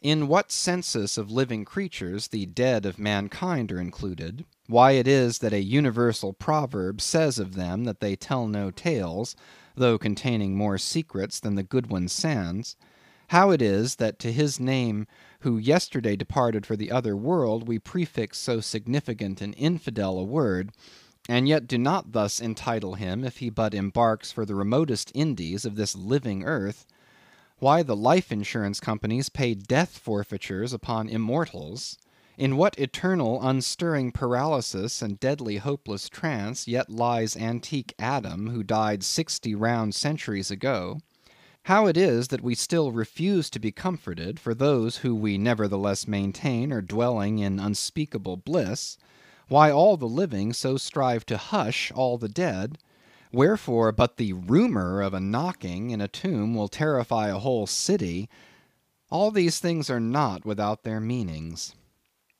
But faith, like a jackal, feeds among the tombs, and even from these dead doubts she gathers her most vital hope.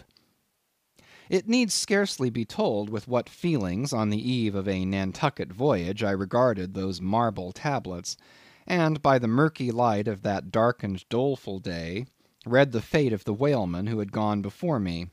Yes, Ishmael, the same fate may be thine. But somehow I grew merry again.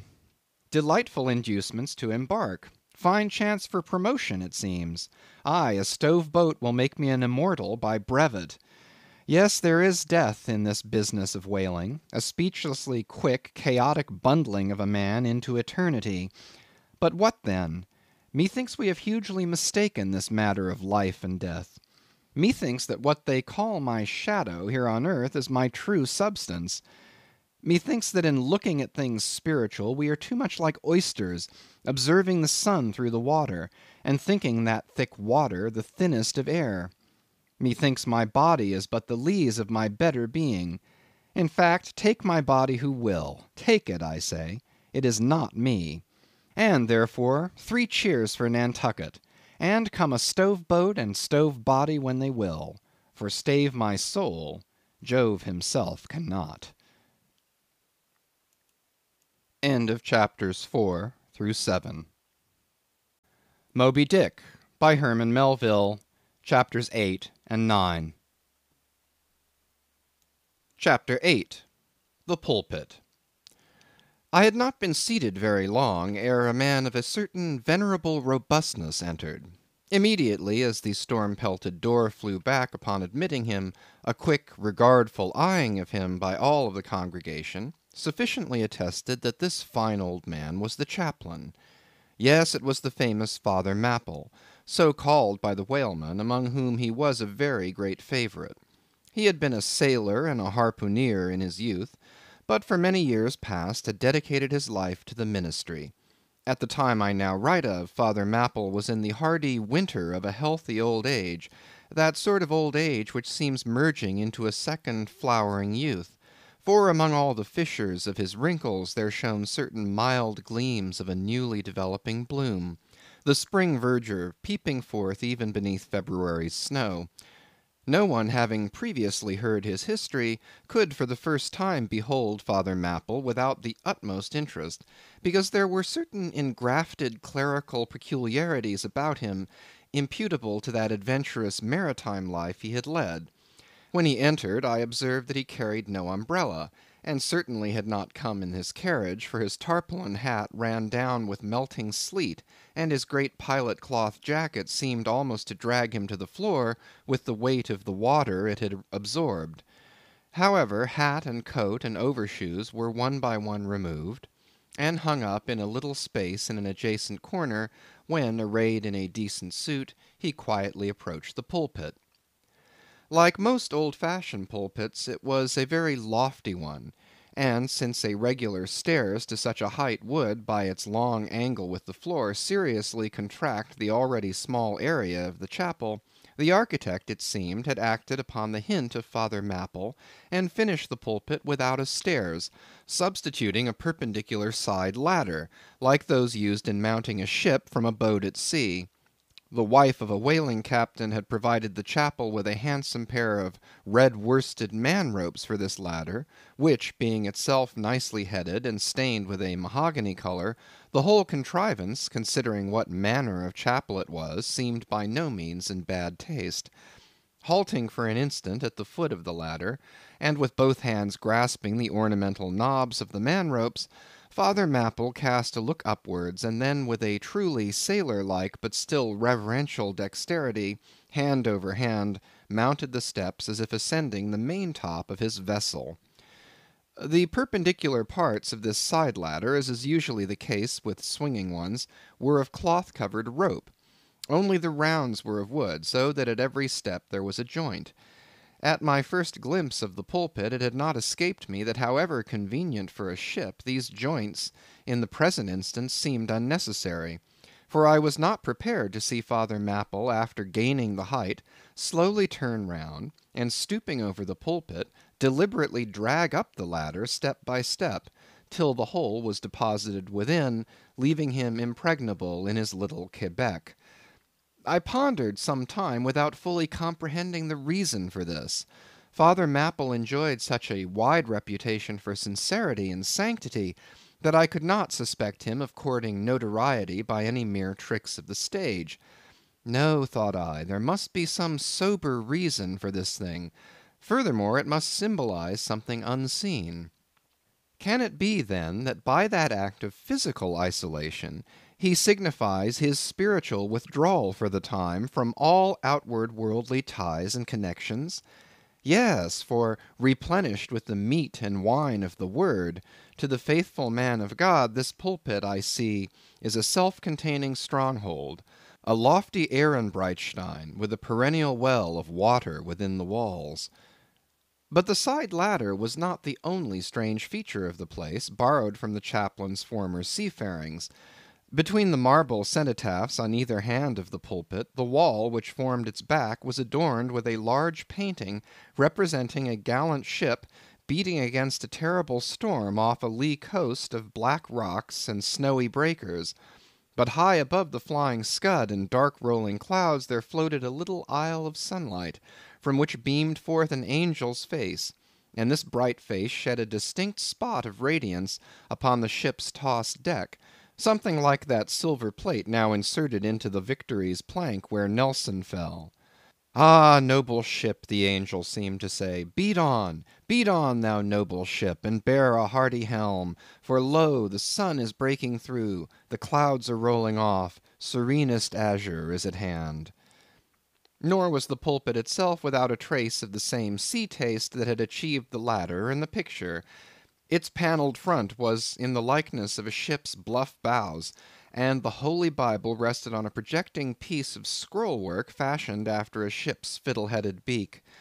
What could be more full of meaning? For the pulpit is ever this earth's foremost part, all the rest comes in its rear. The pulpit leads the world. From thence it is the storm of God's quick wrath is first descried, and the bow must bear the earliest brunt. From thence it is, the God of breezes, fair or foul, is first invoked for favourable winds. Yes, the world's a ship on its passage out, and not a voyage complete, and the pulpit is its prow. Chapter 9. The Sermon. Father Mapple rose, and in a mild voice of unassuming authority, ordered the scattered people to condense. Starboard gangway there, side away to larboard. Larboard gangway to starboard, midships, midships. There was a low rumbling of heavy sea boots among the benches, and a still slighter shuffling of women's shoes, and all was quiet again, and every eye on the preacher. He paused a little, then kneeling in the pulpit's bows, folded his large brown hands across his chest, uplifted his closed eyes, and offered a prayer so deeply devout that he seemed kneeling and praying at the bottom of the sea. This ended in prolonged solemn tones like the continual tolling of a bell in a ship that is foundering at sea in a fog. In such tones he commenced reading the following hymn, but changing his manner towards the concluding stanzas, burst forth with appealing exultation and joy. The ribs and terrors of the whale arched over me in dismal gloom, while all God's sunlit waves rolled by and lift me deepening down to doom. I saw the opening maw of hell with endless pains and sorrows there, which none but they that feel can tell. Oh, I was plunging to despair. In black distress I called my God, when I could scarce believe him mine. He bowed his ear to my complaints, no more the whale did me confine. With speed he flew to my relief, as on a radiant dolphin borne. Awful yet bright as lightning shone the face of my deliverer God. My song forever shall record that terrible, that joyful hour. I give the glory to my God, his all the mercy and the power. Nearly all joined in singing this hymn, which swelled high above the howling of the storm. A brief pause ensued. The preacher slowly turned over the leaves of the Bible, and at last, folding his hand down on the proper page, said, Beloved shipmates, clinch the last verse of the first chapter of Jonah. And God had prepared a great fish to swallow up Jonah. Shipmates, this book, containing only 4 chapters, 4 yarns, is one of the smallest strands in the mighty cable of the Scriptures.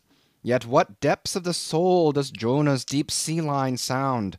What a pregnant lesson to us is this prophet! What a noble thing is that canticle in the fish's belly! How billow-like and boisterously grand! We feel the flood surging over us, we sound with him to the kelpy bottom of the waters.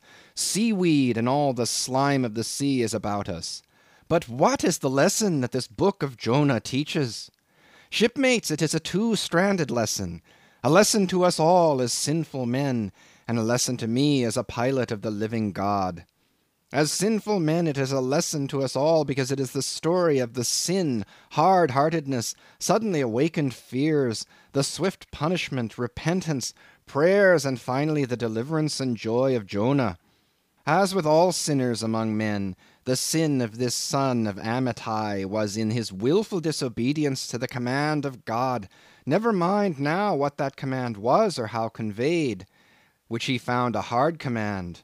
But all things that God would have us do are hard for us to do. Remember that. And hence he oftener commands us than endeavors to persuade. And if we obey God, we must disobey ourselves. And it is in this disobeying ourselves wherein the hardness of obeying God consists. With this sin of disobedience in him, Jonah still further flouts at God by seeking to flee from him. He thinks that a ship made by men will carry him into countries where God does not reign, but only the captains of this earth. He skulks about the wharves of Joppa, and seeks a ship that's bound for Tarshish. There lurks perhaps a hitherto unheeded meaning here. By all accounts, Tarshish could have been no other city than the modern Cadiz. That's the opinion of learned men. And where is Cadiz, shipmates? Cadiz is in Spain, as far by water from Joppa as Jonah could possibly have sailed in those ancient days, when the Atlantic was an almost unknown sea, because Joppa, the modern Jaffa, shipmates, is on the most easterly coast of the Mediterranean, the Syrian, and Tarshish or Cadiz more than 2,000 miles to the westward from that, just outside the Straits of Gibraltar. See ye not then, shipmates, that Jonah sought to flee world-wide from God? Miserable man! Oh, most contemptible, and worthy of all scorn, with slouched hat and guilty eyes, skulking from his God, prowling among the shipping like a vile burglar hastening to cross the seas. So disordered, self-condemning in his look, that had there been policemen in those days, Jonah, on the mere suspicion of something wrong, had been arrested ere he touched a deck. How plainly he's a fugitive! No baggage, not a hat-box, valise, or carpet-bag. No friends accompany him to the wharf with their adieus. At last, after much dodging search, he finds the Tarshish ship receiving the last items of her cargo, and as he steps on board to see its captain in the cabin, all the sailors, for the moment, desist from hoisting in the goods to mark the stranger's evil eye. Jonah sees this, but in vain he tries to look all ease and confidence. In vain essays his wretched smile. Strong intuitions of the men assure the mariners he can be no innocent. In their gamesome but still serious way, one whispers to the other, "Jack, he's robbed a widow," or "Joe, d'ye mark him, he's a bigamist," or "Harry, lad, I guess he's the adulterer that broke jail in old Gomorrah, or belike one of the missing murderers from Sodom." Another runs to read the bill that's stuck against the spile upon the wharf to which the ship is moored, offering 500 gold coins for the apprehension of a parricide, and containing a description of his person. He reads and looks from Jonah to the bill, while all his sympathetic shipmates now crowd round Jonah, prepared to lay their hands upon him. Frightened Jonah trembles, and summoning all his boldness to his face, only looks so much the more a coward. He will not confess himself suspected, but that itself is strong suspicion. So he makes the best of it, and when the sailors find him not to be the man that is advertised, they let him pass, and he descends into the cabin. "Who's there?" cries the captain at his busy desk, hurriedly making out his papers for the customs. "Who's there?" Oh, how that harmless question mangles Jonah.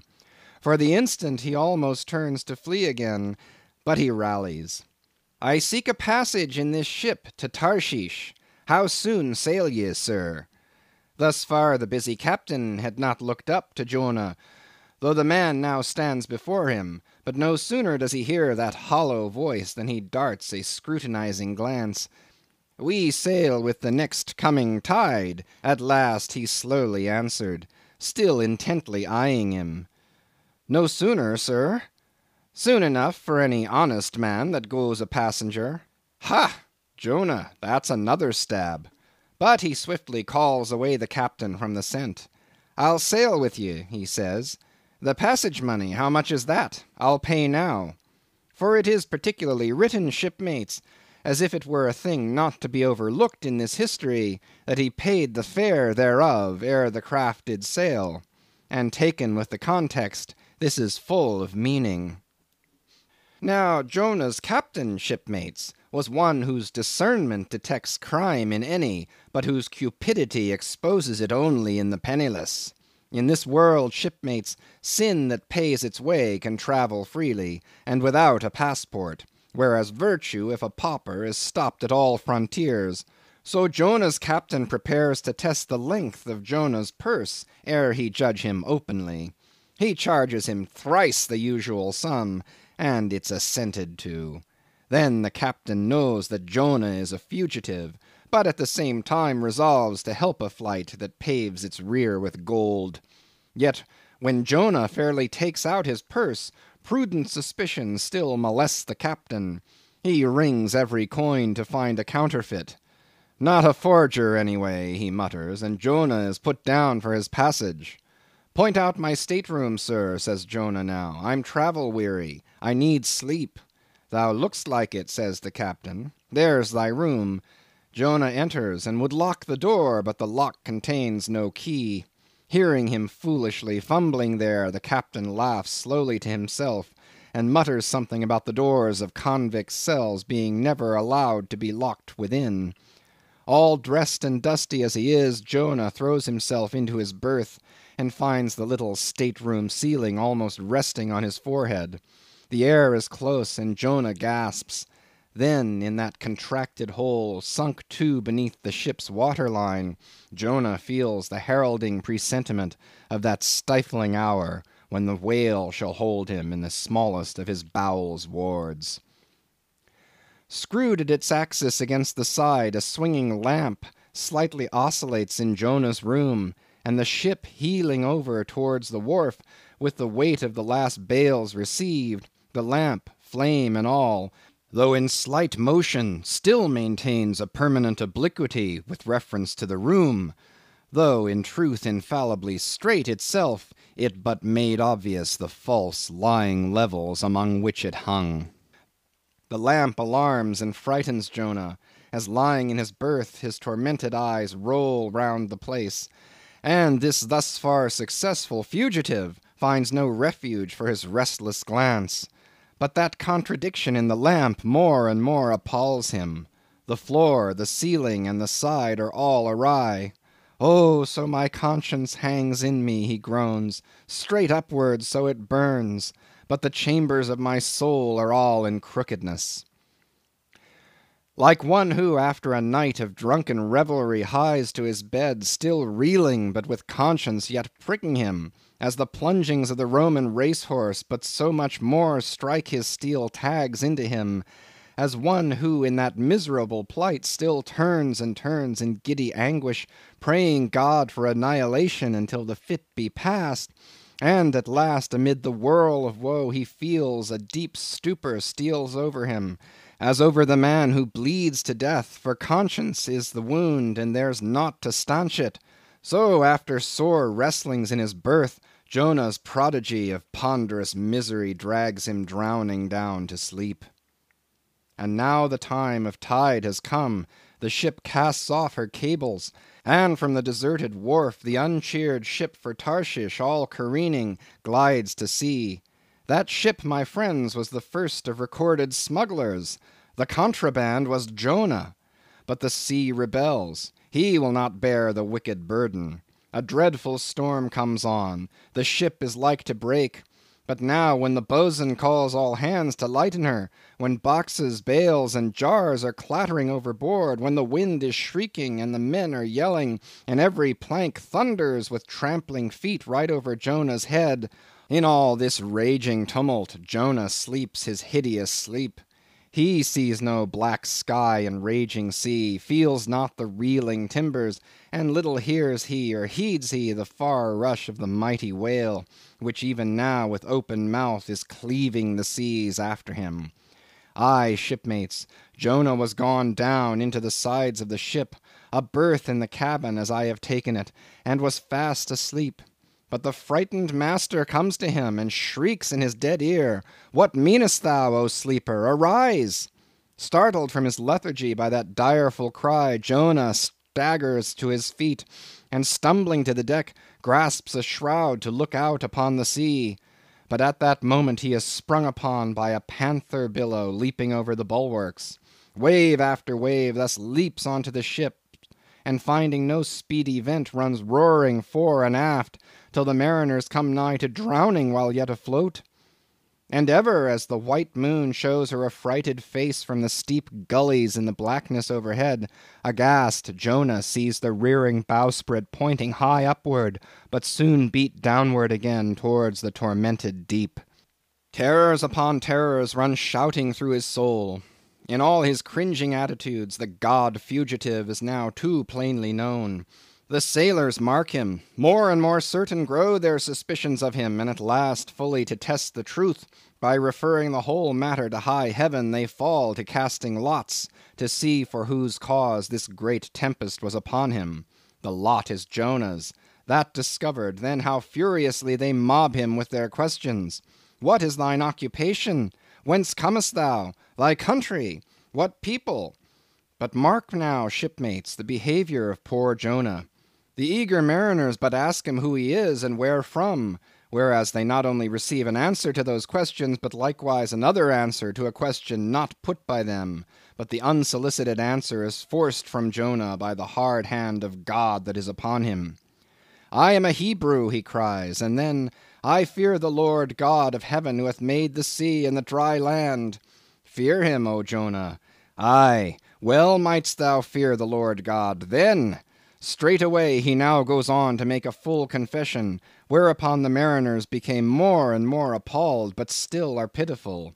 For when Jonah, not yet supplicating God for mercy, since he but too well knew the darkness of his deserts, when wretched Jonah cries out to them to take him and cast him forth into the sea, for he knew that it was for his sake this great tempest was upon them, they mercifully turn from him, and seek by other means to save the ship.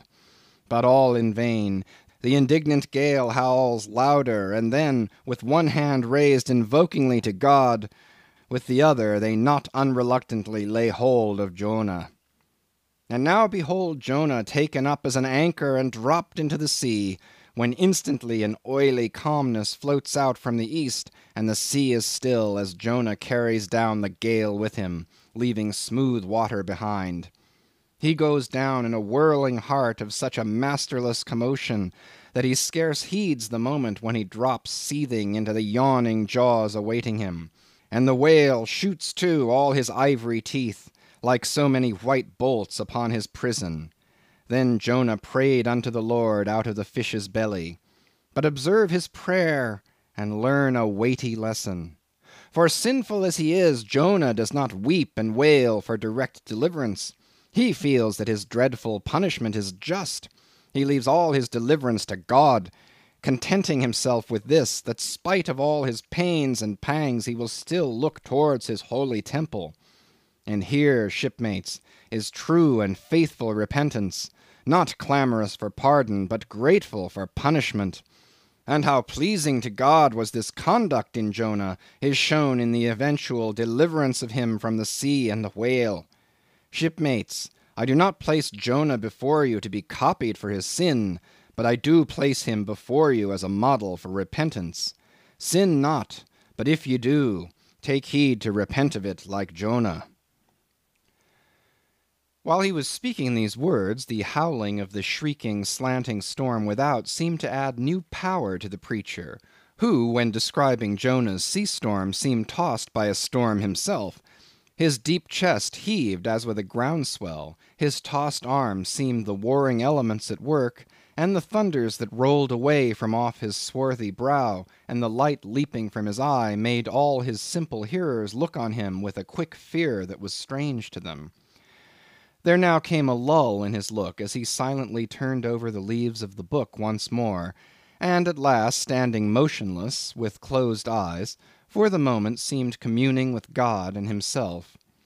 But again he leaned towards the people, and bowing his head lowly with an aspect of the deepest yet manliest humility, he spake these words: "Shipmates, God has laid but one hand upon you, both his hands press upon me. I have read ye by what murky light may be mine the lesson that Jonah teaches to all sinners, and therefore to you, and still more to me, for I am a greater sinner than you. And now how gladly would I come down from this masthead and sit on the hatches there where you sit, and listen as you listen, while some one of you reads me that other and more awful lesson which Jonah teaches to me as a pilot of the living God.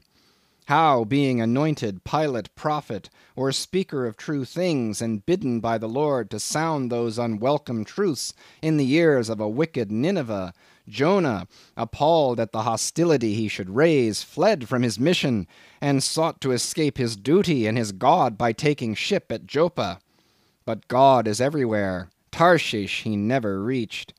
As we have seen, God came upon him in the whale, and swallowed him down to the living gulfs of doom, and with swift slantings tore him along into the midst of the seas, where the eddying depths sucked him 10,000 fathoms down, and the weeds were wrapped about his head, and all the watery world of woe bowled over him.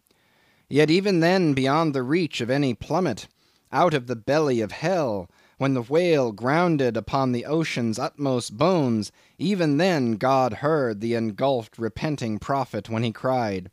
Then God spake unto the fish, and from the shuddering cold and blackness of the sea the whale came breaching up towards the warm and pleasant sun, and all the delights of air and earth, and vomited out Jonah upon the dry land, when the word of the Lord came a second time. And Jonah, bruised and beaten, his ears, like two sea-shells, still multitudinously murmuring of the ocean, Jonah did the Almighty's bidding. And what was that, shipmates? To preach the truth to the face of falsehood. That was it. This, shipmates, is the other lesson, and woe to that pilot of the living God who slights it. Woe to him whom this world charms from gospel duty. Woe to him who seeks to pour oil upon the waters when God has brewed them into a gale. Woe to him who seeks to please rather than to appall. Woe to him whose good name is more to him than goodness. Woe to him who in this world courts not dishonor. Woe to him who would not be true, even though to be false were salvation. Yea, woe to him who, as the great pilot Paul has it, while preaching to others is himself a castaway. He dropped and fell away from himself for a moment, then lifting his face to them again, showed a deep joy in his eyes as he cried out with a heavenly enthusiasm, "But oh, shipmates, on the starboard hand of every woe there is a sure delight, and higher the top of that delight than the bottom of the woe is deep. Is not the main truck higher than the kelson is low? Delight is to him, a far, far upward and inward delight, who against the proud gods and commodores of this earth ever stands forth his own inexorable self. Delight is to him whose strong arms yet support him, when the ship of this base, treacherous world has gone down beneath him. Delight it is to him who gives no quarter in the truth, and kills, burns, and destroys all sin, though he pluck it out from under the robes of senators and judges. Delight, top-gallant delight is to him who acknowledges no law or lord but the Lord his God, and is only a patriot to heaven. Delight is to him whom all the waves of the billows of the seas and the boisterous mob can never shake from this sure keel of the ages.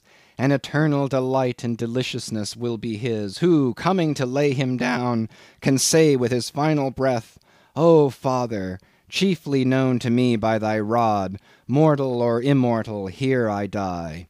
I have striven to be thine, more than to be this world's or mine own. Yet this is nothing. I leave eternity to thee, for what is man that he should live out the lifetime of his God? He said no more, but slowly waving a benediction, covered his face with his hands, and so remained kneeling till all the people had departed, and he was left alone in the place. End of chapters 8 and 9. Moby Dick, by Herman Melville, chapters 10 through 12. Chapter 10. A Bosom Friend. Returning to the Spouter Inn from the chapel, I found Queequeg there quite alone, he having left the chapel before the benediction some time. He was sitting on a bench before the fire, with his feet on the stove hearth, and in one hand was holding close to his face that little negro idol of his, peering hard into its face, and with a jackknife gently whittling away at its nose, meanwhile humming to himself in his heathenish way. But being now interrupted, he put up the image, and pretty soon going to the table, took up a large book there, and placing it on his lap, began counting the pages with deliberate regularity, at every 50th page, as I fancied, stopping a moment, looking vacantly around him, and giving utterance to a long-drawn gurgling whistle of astonishment.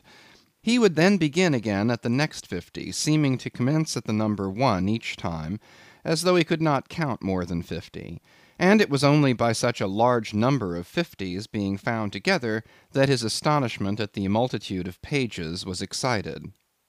With much interest I sat watching him. Savage though he was, and hideously marred about the face, at least to my taste, his countenance yet had something in it which was by no means disagreeable. You cannot hide the soul. Through all his unearthly tattooings, I thought I saw the traces of a simple, honest heart, and in his large, deep eyes, fiery black and bold, there seemed tokens of a spirit that would dare 1,000 devils. And besides all this, there was a certain lofty bearing about the pagan, which even his uncouthness could not altogether maim.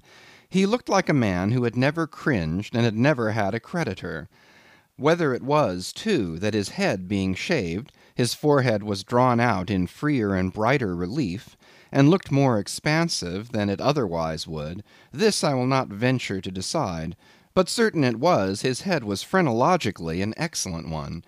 It may seem ridiculous, but it reminded me of General Washington's head, as seen in the popular busts of him. It had the same long, regularly graded, retreating slope from above the brows, which were likewise very projecting, like two long promontories thickly wooded on top. Queequeg was George Washington cannibalistically developed.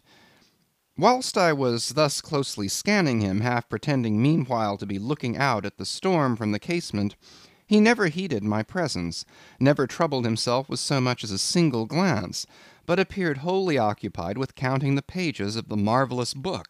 Considering how sociably we had been sleeping together the night previous, and especially considering the affectionate arm I had found thrown over me waking in the morning, I thought this indifference of his very strange.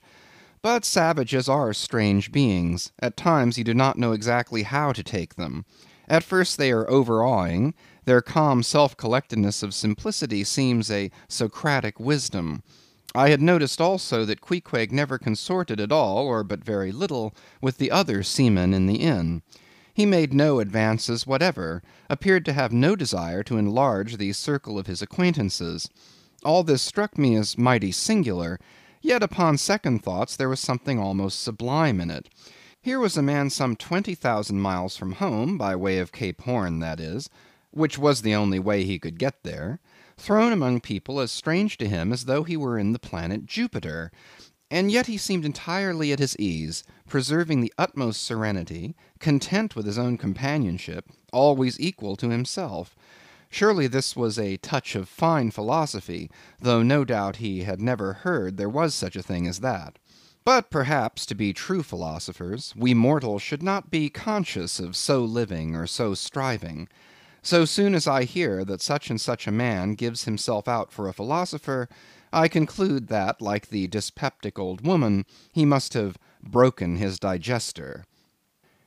As I sat there in that now lonely room, the fire burning low in that mild stage when, after its first intensity has warmed the air, it then only glows to be looked at, The evening shades and phantoms gathering round the casements, and peering in upon us silent solitary twain, the storm booming without in solemn swells, I began to be sensible of strange feelings. I felt a melting in me. No more my splintered heart and maddened hand were turned against the wolfish world. This soothing savage had redeemed it. There he sat, his very indifference speaking a nature in which there lurked no civilized hypocrisies and bland deceits. Wild he was, a very sight of sights to see, yet I began to feel myself mysteriously drawn towards him. And those same things that would have repelled most others, they were the very magnets that thus drew me. I'll try a pagan friend, thought I, since Christian kindness has proved but hollow courtesy. I drew my bench near him, and made some friendly signs and hints, doing my best to talk with him meanwhile. At first he little noticed these advances, but presently upon my referring to his last night's hospitalities, he made out to ask me whether we were again to be bedfellows. I told him yes, whereat I thought he looked pleased, perhaps a little complimented. We then turned over the book together, and I endeavored to explain to him the purpose of the printing, and the meaning of the few pictures that were in it. Thus I soon engaged his interest, and from that we went to jabbering the best we could about the various outer sights to be seen in this famous town. Soon I proposed a social smoke, and producing his pouch and tomahawk, he quietly offered me a puff. And then we sat exchanging puffs from that wild pipe of his, and keeping it regularly passing between us. If there yet lurked any ice of indifference toward me in the pagan's breast, this pleasant, genial smoke we had soon thawed it out, and left us cronies. He seemed to take to me quite as naturally and unbiddenly as I to him, and when our smoke was over, he pressed his forehead against mine, clasped me round the waist, and said that henceforth we were married, meaning, in his country's phrase, that we were bosom friends. He would gladly die for me, if the need should be. In a countryman, this sudden flame of friendship would have seemed far too premature, a thing to be much distrusted. But in this simple savage those old rules would not apply. After supper and another social chat and smoke, we went to our room together. He made me a present of his embalmed head, took out his enormous tobacco wallet, and groping under the tobacco, drew out some $30 in silver. Then spreading them on the table, and mechanically dividing them into two equal portions, pushed one of them toward me, and said it was mine. I was going to remonstrate, but he silenced me by pouring them into my trousers pockets. I let them stay. He then went about his evening prayers, took out his idol, and removed the paper fireboard. By certain signs and symptoms, I thought he seemed anxious for me to join him. But well knowing what was to follow, I deliberated a moment whether, in case he invited me, I would comply or otherwise. I was a good Christian, born and bred in the bosom of the infallible Presbyterian Church. How then could I unite with this wild idolater in worshipping his piece of wood? But what is worship, thought I? Do you suppose now, Ishmael, that the magnanimous God of heaven and earth, pagans and all included, can possibly be jealous of an insignificant bit of black wood? Impossible. But what is worship? To do the will of God, that is worship. And what is the will of God? To do to my fellow man what I would have my fellow man do to me, that is the will of God. Now Queequeg is my fellow man, and what do I wish that this Queequeg would do to me? Why, unite with me in my particular Presbyterian form of worship. Consequently, I must then unite with him in his. Ergo, I must turn idolater. So I kindled the shavings, helped prop up the innocent little idol, offered him burnt biscuit with Queequeg, salaamed before him twice or thrice, kissed his nose, and that done, we undressed and went to bed, at peace with our own consciences and all the world. But we did not go to sleep without some little chat. How it is I know not, but there is no place like a bed for confidential disclosures between friends. Man and wife, they say, there open the very bottom of their souls to each other, and some old couples often lie and chat over old times till nearly morning. Thus, then, in our heart's honeymoon, lay I and Queequeg, a cozy, loving pair. Chapter 11. Nightgown. We had lain thus in bed, chatting and napping at short intervals, and Queequeg now and then affectionately throwing his brown tattooed legs over mine, and then drawing them back, so entirely sociable and free and easy were we, when at last, by reason of our confabulations, what little nappishness remained in us altogether departed, and we felt like getting up again, though daybreak was yet some way down the future. Yes, we became very wakeful, so much so that our recumbent position began to grow wearisome, and by little and little we found ourselves sitting up, the clothes well tucked around us, leaning against the headboard with our four knees drawn up close together and our two noses bending over them, as if our knee-pans were warming pans. We felt very nice and snug, the more so since it was so chilly out of doors. Indeed, out of bedclothes too, seeing that there was no fire in the room. The more so, I say, because truly to enjoy bodily warmth, some small part of you must be cold, for there is no quality in this world that is not what it is merely by contrast. Nothing exists in itself. If you flatter yourself that you are all over comfortable, and have been so for a long time, then you cannot be said to be comfortable any more. But if, like Queequeg and me in the bed, the tip of your nose or the crown of your head be slightly chilled, why then indeed in the general consciousness you feel most delightfully and unmistakably warm. For this reason a sleeping apartment should never be furnished with a fire, which is one of the luxurious discomforts of the rich. For the height of this sort of deliciousness is to have nothing but the blanket between you and your snugness and the cold of the outer air. Then there you lie like the one warm spark in the heart of an Arctic crystal. We had been sitting in this crouching manner for some time, when all at once I thought I would open my eyes; for when between sheets, whether by day or by night, and whether asleep or awake, I have a way of always keeping my eyes shut, in order the more to concentrate on the snugness of being in bed.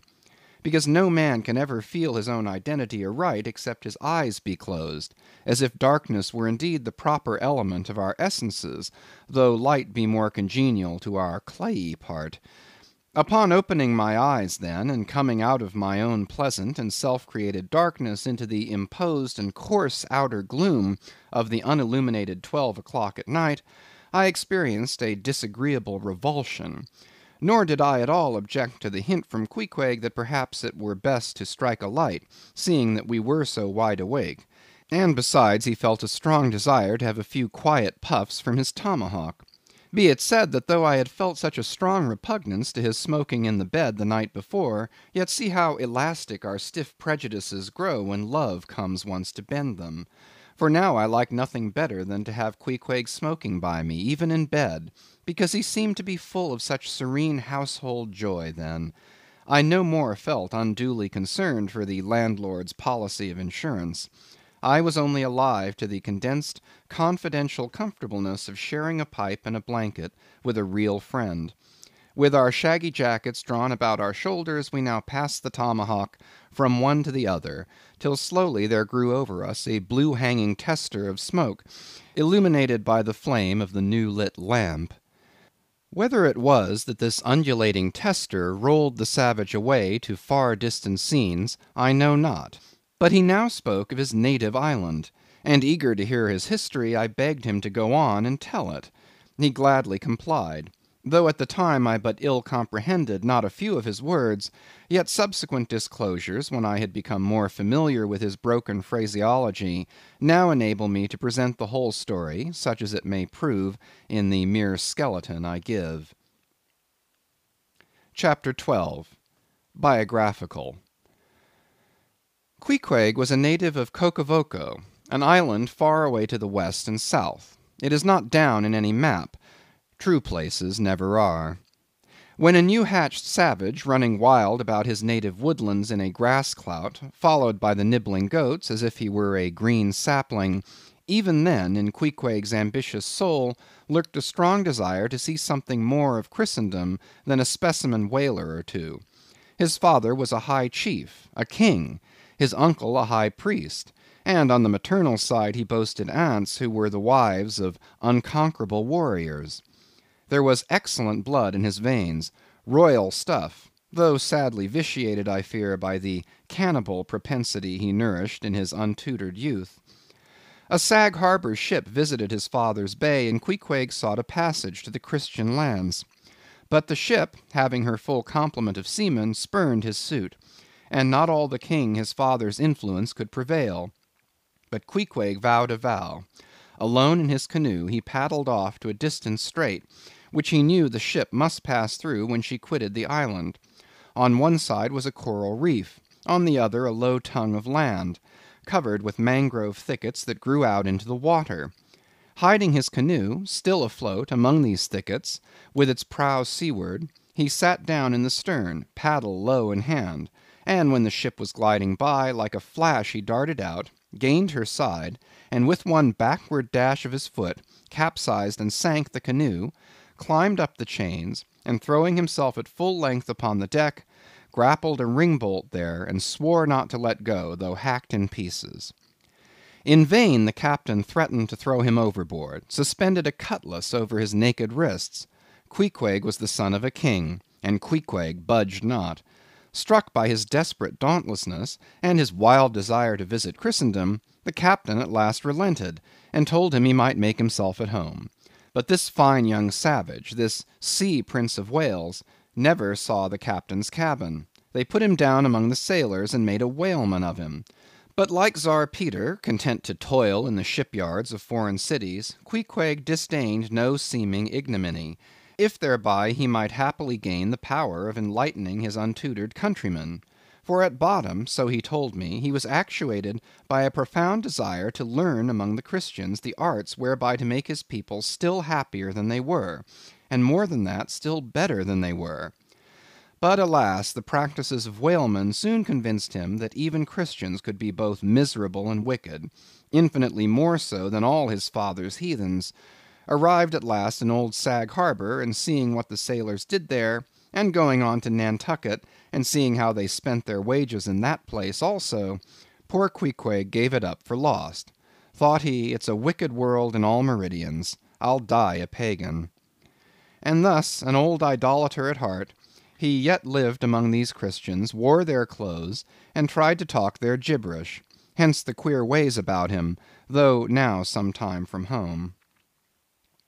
By hints I asked him whether he did not propose going back, and having a coronation, since he might now consider his father dead and gone, he being very old and feeble at the last accounts.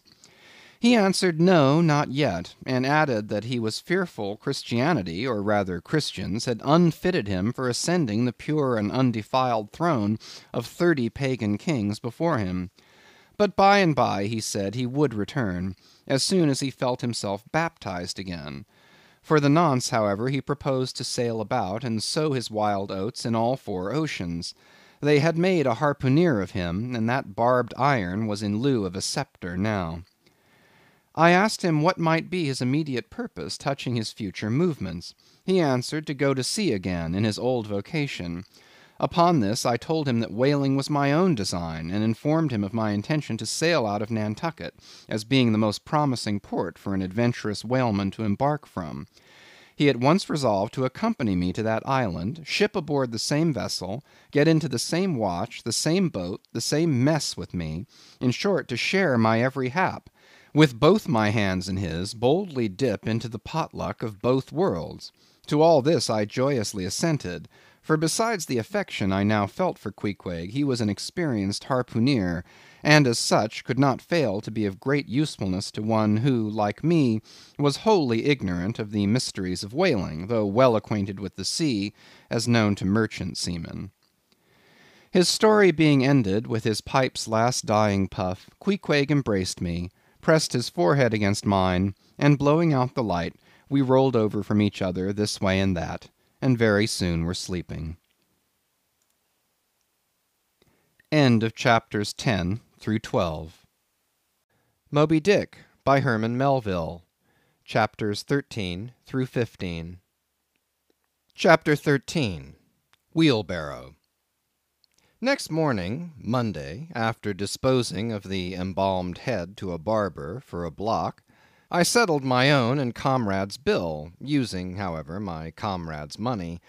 The grinning landlord, as well as the boarders, seemed amazingly tickled at the sudden friendship which had sprung up between me and Queequeg, especially as Peter Coffin's cock and bull stories about him had previously so much alarmed me concerning the very person whom I now companied with. We borrowed a wheelbarrow, and embarking our things, including my own poor carpet bag and Queequeg's canvas sack and hammock, away went down to the Moss, a little Nantucket packet schooner moored at the wharf. As we were going along, the people stared, not at Queequeg so much, for they were used to seeing cannibals like him in their streets, but at seeing him and me on such confidential terms. But we heeded them not, going along wheeling the barrow by turns, and Queequeg now and then stopping to adjust the sheath on his harpoon barbs. I asked him why he carried such a troublesome thing with him ashore, and whether all whaling ships did not find their own harpoons. To this, in substance, he replied that though what I hinted was true enough, yet he had a particular affection for his own harpoon, because it was of assured stuff, well tried in many a mortal combat, and deeply intimate with the hearts of whales. In short, like many inland reapers and mowers, who go into the farmers' meadows armed with their own scythes, though in no wise obliged to furnish them, even so Queequeg, for his own private reasons, preferred his own harpoon. Shifting the barrow from my hand to his, he told me a funny story about the first wheelbarrow he had ever seen. It was in Sag Harbor. The owners of his ship, it seems, had lent him one, in which to carry his heavy chest to his boarding house. Not to seem ignorant about the thing, though in truth he was entirely so concerning the precise way in which to manage the barrow, Queequeg put his chest upon it, lashes it fast, and then shoulders the barrow and marches up the wharf. Why, said I, Queequeg, you might have known better than that, one would think. Didn't the people laugh? Upon this he told me another story. The people of his island of Cocavoco, it seems, at their wedding feasts, express the fragrant water of young cocoanuts into a large stained calabash, like a punch bowl, and this punch bowl always forms the great central ornament on the braided mat where the feast is held. Now a certain grand merchant ship once touched at Cocavoco, and its commander, from all accounts a very stately, punctilious gentleman, at least for a sea captain, this commander was invited to the wedding feast of Queequeg's sister, a pretty young princess just turned of 10. Well, when all the wedding guests were assembled at the bride's bamboo cottage, this captain marches in, and being assigned the post of honor, placed himself over against the punch bowl, and between the high priest and his majesty the king, Queequeg's father. Grace being said, for those people have grace as well as we, though Queequeg told me that unlike us, who at such times look downward to our platters, they, on the contrary, copying the ducks, glance upward to the great giver of all feasts. Grace, I say, being said, the high priest opens the banquet by the immemorial ceremony of the island, that is, dipping his consecrated and consecrating fingers into the bowl before the blessed beverage circulates.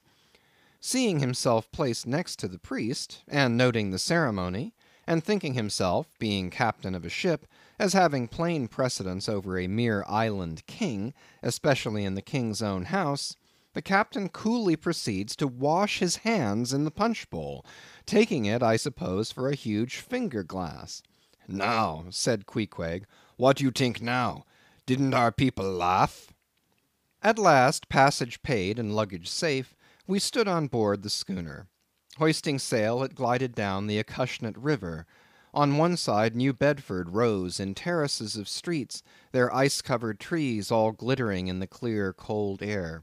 Huge hills and mountains of casks on casks were piled upon her wharves, and side by side the world-wandering whale ships lay silent and safely moored at last, while from others came a sound of carpenters and coopers, with blended noises of fires and forges to melt the pitch, all betokening that new cruises were on the start, that one most perilous and long voyage ended only begins a second, and a second ended only begins a third, and so on, forever and for aye. Such is the endlessness, yea, the intolerableness of all earthly effort. Gaining the more open water, the bracing breeze waxed fresh. The little Moss tossed the quick foam from her bows as a young colt his snortings. How I snuffed that Tartar air! How I spurned that turnpike earth, that common highway all overdented with the marks of slavish heels and hoofs, and turned me to admire the magnanimity of the sea which will permit no records. At the same foam fountain, Queequeg seemed to drink and reel with me. His dusky nostrils swelled apart, he showed his filed and pointed teeth. On we flew, and our offing gained, the Moss did homage to the blast, ducked and dived her bows as a slave before the Sultan. Sideways leaning, we sideways darted, every rope yarn tingling like a wire, the two tall masts buckling like Indian canes in land tornadoes. So full of this reeling scene were we, as we stood by the plunging bowsprit, that for some time we did not notice the jeering glances of the passengers, a lubber-like assembly, who marvelled that two fellow beings should be so companionable, as though a white man were anything more dignified than a whitewashed negro. But there were some boobies and bumpkins there, who, by their intense greenness, must have come from the heart and centre of all verdure. Queequeg caught one of these young saplings mimicking him behind his back. I thought the bumpkin's hour of doom was come. Dropping his harpoon, the brawny savage caught him in his arms, and by an almost miraculous dexterity and strength sent him high up bodily into the air. Then, slightly tapping his stern in mid-somerset, the fellow landed with bursting lungs upon his feet, while Queequeg, turning his back upon him, lighted his tomahawk pipe and passed it to me for a puff. "Capting! Capting!" yelled the bumpkin, running towards that officer. "Capting! Capting! Here's the devil!" "Hallo, you, sir!" cried the captain, a gaunt rib of the sea, stalking up to Queequeg. "What in thunder do you mean by that? Don't you know you might have killed that chap?" "What him say?" said Queequeg, as he mildly turned to me. "He say," said I, "that you came near killee that man there," pointing to the still shivering greenhorn. "Killee!" cried Queequeg, twisting his tattooed face into an unearthly expression of disdain. "Ah! him bevy small fishy. Queequeg no killee so smally fishy. Queequeg killee big whale." "Look you!" roared the captain. "I'll killee you, you cannibal, if you try any more of your tricks aboard here, so mind your eye." But it so happened just then that it was high time for the captain to mind his own eye. The prodigious strain upon the mainsail had parted the weather sheet, and the tremendous boom was now flying from side to side, completely sweeping the entire after part of the deck. The poor fellow whom Queequeg had handled so roughly was swept overboard. All hands were in a panic, and to attempt snatching at the boom to stay it seemed madness. It flew from right to left and back again, almost in one ticking of a watch, and every instant seemed on the point of snapping into splinters. Nothing was done, and nothing seemed capable of being done. Those on deck rushed toward the bows and stood eyeing the boom as if it were the lower jaw of an exasperated whale. In the midst of this consternation, Queequeg dropped deftly to his knees, and crawling under the path of the boom, whipped hold of a rope, secured one end to the bulwarks, and then flinging the other like a lasso, caught it round the boom as it swept over his head, and at the next jerk the spar was that way trapped, and all was safe. The schooner was run into the wind, and while the hands were clearing away the stern boat, Queequeg, stripped to the waist, darted from the side with a long living arc of a leap. For 3 minutes or more he was seen swimming like a dog, throwing his long arms straight out before him, and by turns revealing his brawny shoulders through the freezing foam. I looked at the grand and glorious fellow, but saw no one to be saved. The greenhorn had gone down. Shooting himself perpendicularly from the water, Queequeg now took an instant's glance around him, and seeming to see just how matters were, dived down and disappeared. A few minutes more and he rose again, one arm still striking out, and with the other dragging a lifeless form. The boat soon picked them up. The poor bumpkin was restored. All hands voted Queequeg a noble trump. The captain begged his pardon. From that hour I clove to Queequeg like a barnacle. Yea, till poor Queequeg took his last long dive. Was there ever such unconsciousness? He did not seem to think that he at all deserved a medal from the humane and magnanimous societies. He only asked for water, fresh water, something to wipe the brine off. That done, he put on dry clothes, lighted his pipe, and leaning against the bulwarks and mildly eyeing those around him, seemed to be saying to himself, "It's a mutual joint stock world in all meridians.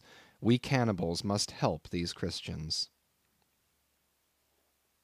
Chapter 14. Nantucket. Nothing more happened on the passage worthy of mentioning, so after a fine run we safely arrived in Nantucket. Nantucket! Take out your map and look at it. See what a real corner of the world it occupies, how it stands there away off shore, more lonely than the Eddystone lighthouse.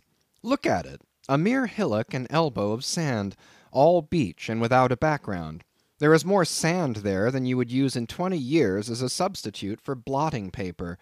Some gamesome whites will tell you that they have to plant weeds there, that they don't grow naturally, that they import Canada thistles, that they have to send beyond seas for a spile to stop a leak in an oil cask, that pieces of wood in Nantucket are carried about like bits of the true cross in Rome, that people there plant toadstools before their house to get under the shade in summer time, that one blade of grass makes an oasis, 3 blades in a day's walk a prairie, that they wear quicksand shoes, something like Laplander snowshoes, that they are so shut up, belted about, every way enclosed, surrounded, and made an utter island of by the ocean, that to their very chairs and tables small clams will sometimes be found adhering, as to the backs of sea turtles. But these extravaganzas only show that Nantucket is no Illinois. Look now at the wondrous traditional story of how this island was settled by the red men. Thus goes the legend. In olden times an eagle swooped down upon the New England coast and carried off an infant Indian in its talons. With loud laments the parents saw their child borne out of sight over the wide waters. They resolved to follow in the same direction. Setting out in their canoes after a perilous passage, they discovered the island, and there they found an empty ivory casket, the poor little Indian's skeleton. What wonder, then, that these Nantucketers, born on a beach, should take to the sea for a livelihood. They first caught crabs and quahogs in the sand; grown bolder, they waded out with nets for mackerel; more experienced, they pushed off in boats and captured cod; and at last, launching a navy of great ships on the sea, explored this watery world, put an incessant belt of circumnavigations round it, peeped in at Behring's Straits, and in all seasons and all oceans declared everlasting war with the mightiest animated mass that has survived the flood, most monstrous and most mountainous, that Himalayan salt sea mastodon, clothed with such portentousness of unconscious power that his very panics are more to be dreaded than his most fearless and malicious assaults. And thus of these naked Nantucketers, these sea hermits, issuing from their ant-hill in the sea, overrun and conquered the watery world like so many Alexanders, parcelling out among them the Atlantic, Pacific, and Indian Oceans, as the 3 pirate powers did Poland. Let America add Mexico to Texas, and pile Cuba upon Canada. Let the English overswarm all India, and hang out their blazing banner from the sun. 2/3 of this terraqueous globe are the Nantucketers.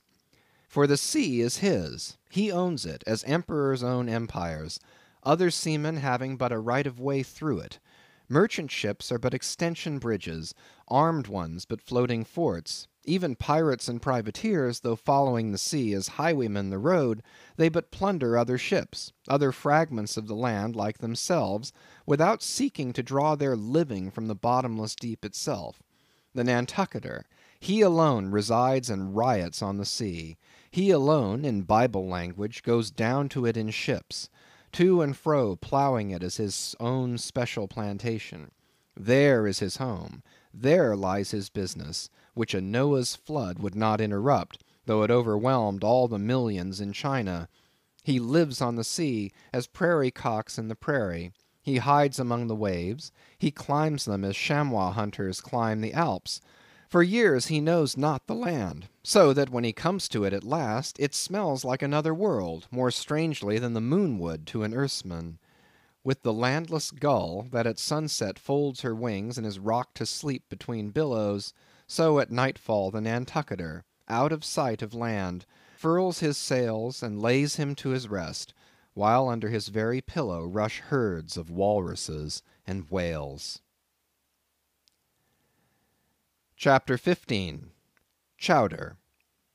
It was quite late in the evening when the little Moss came snugly to anchor, and Queequeg and I went ashore, so we could attend to no business that day, at least none but a supper and a bed.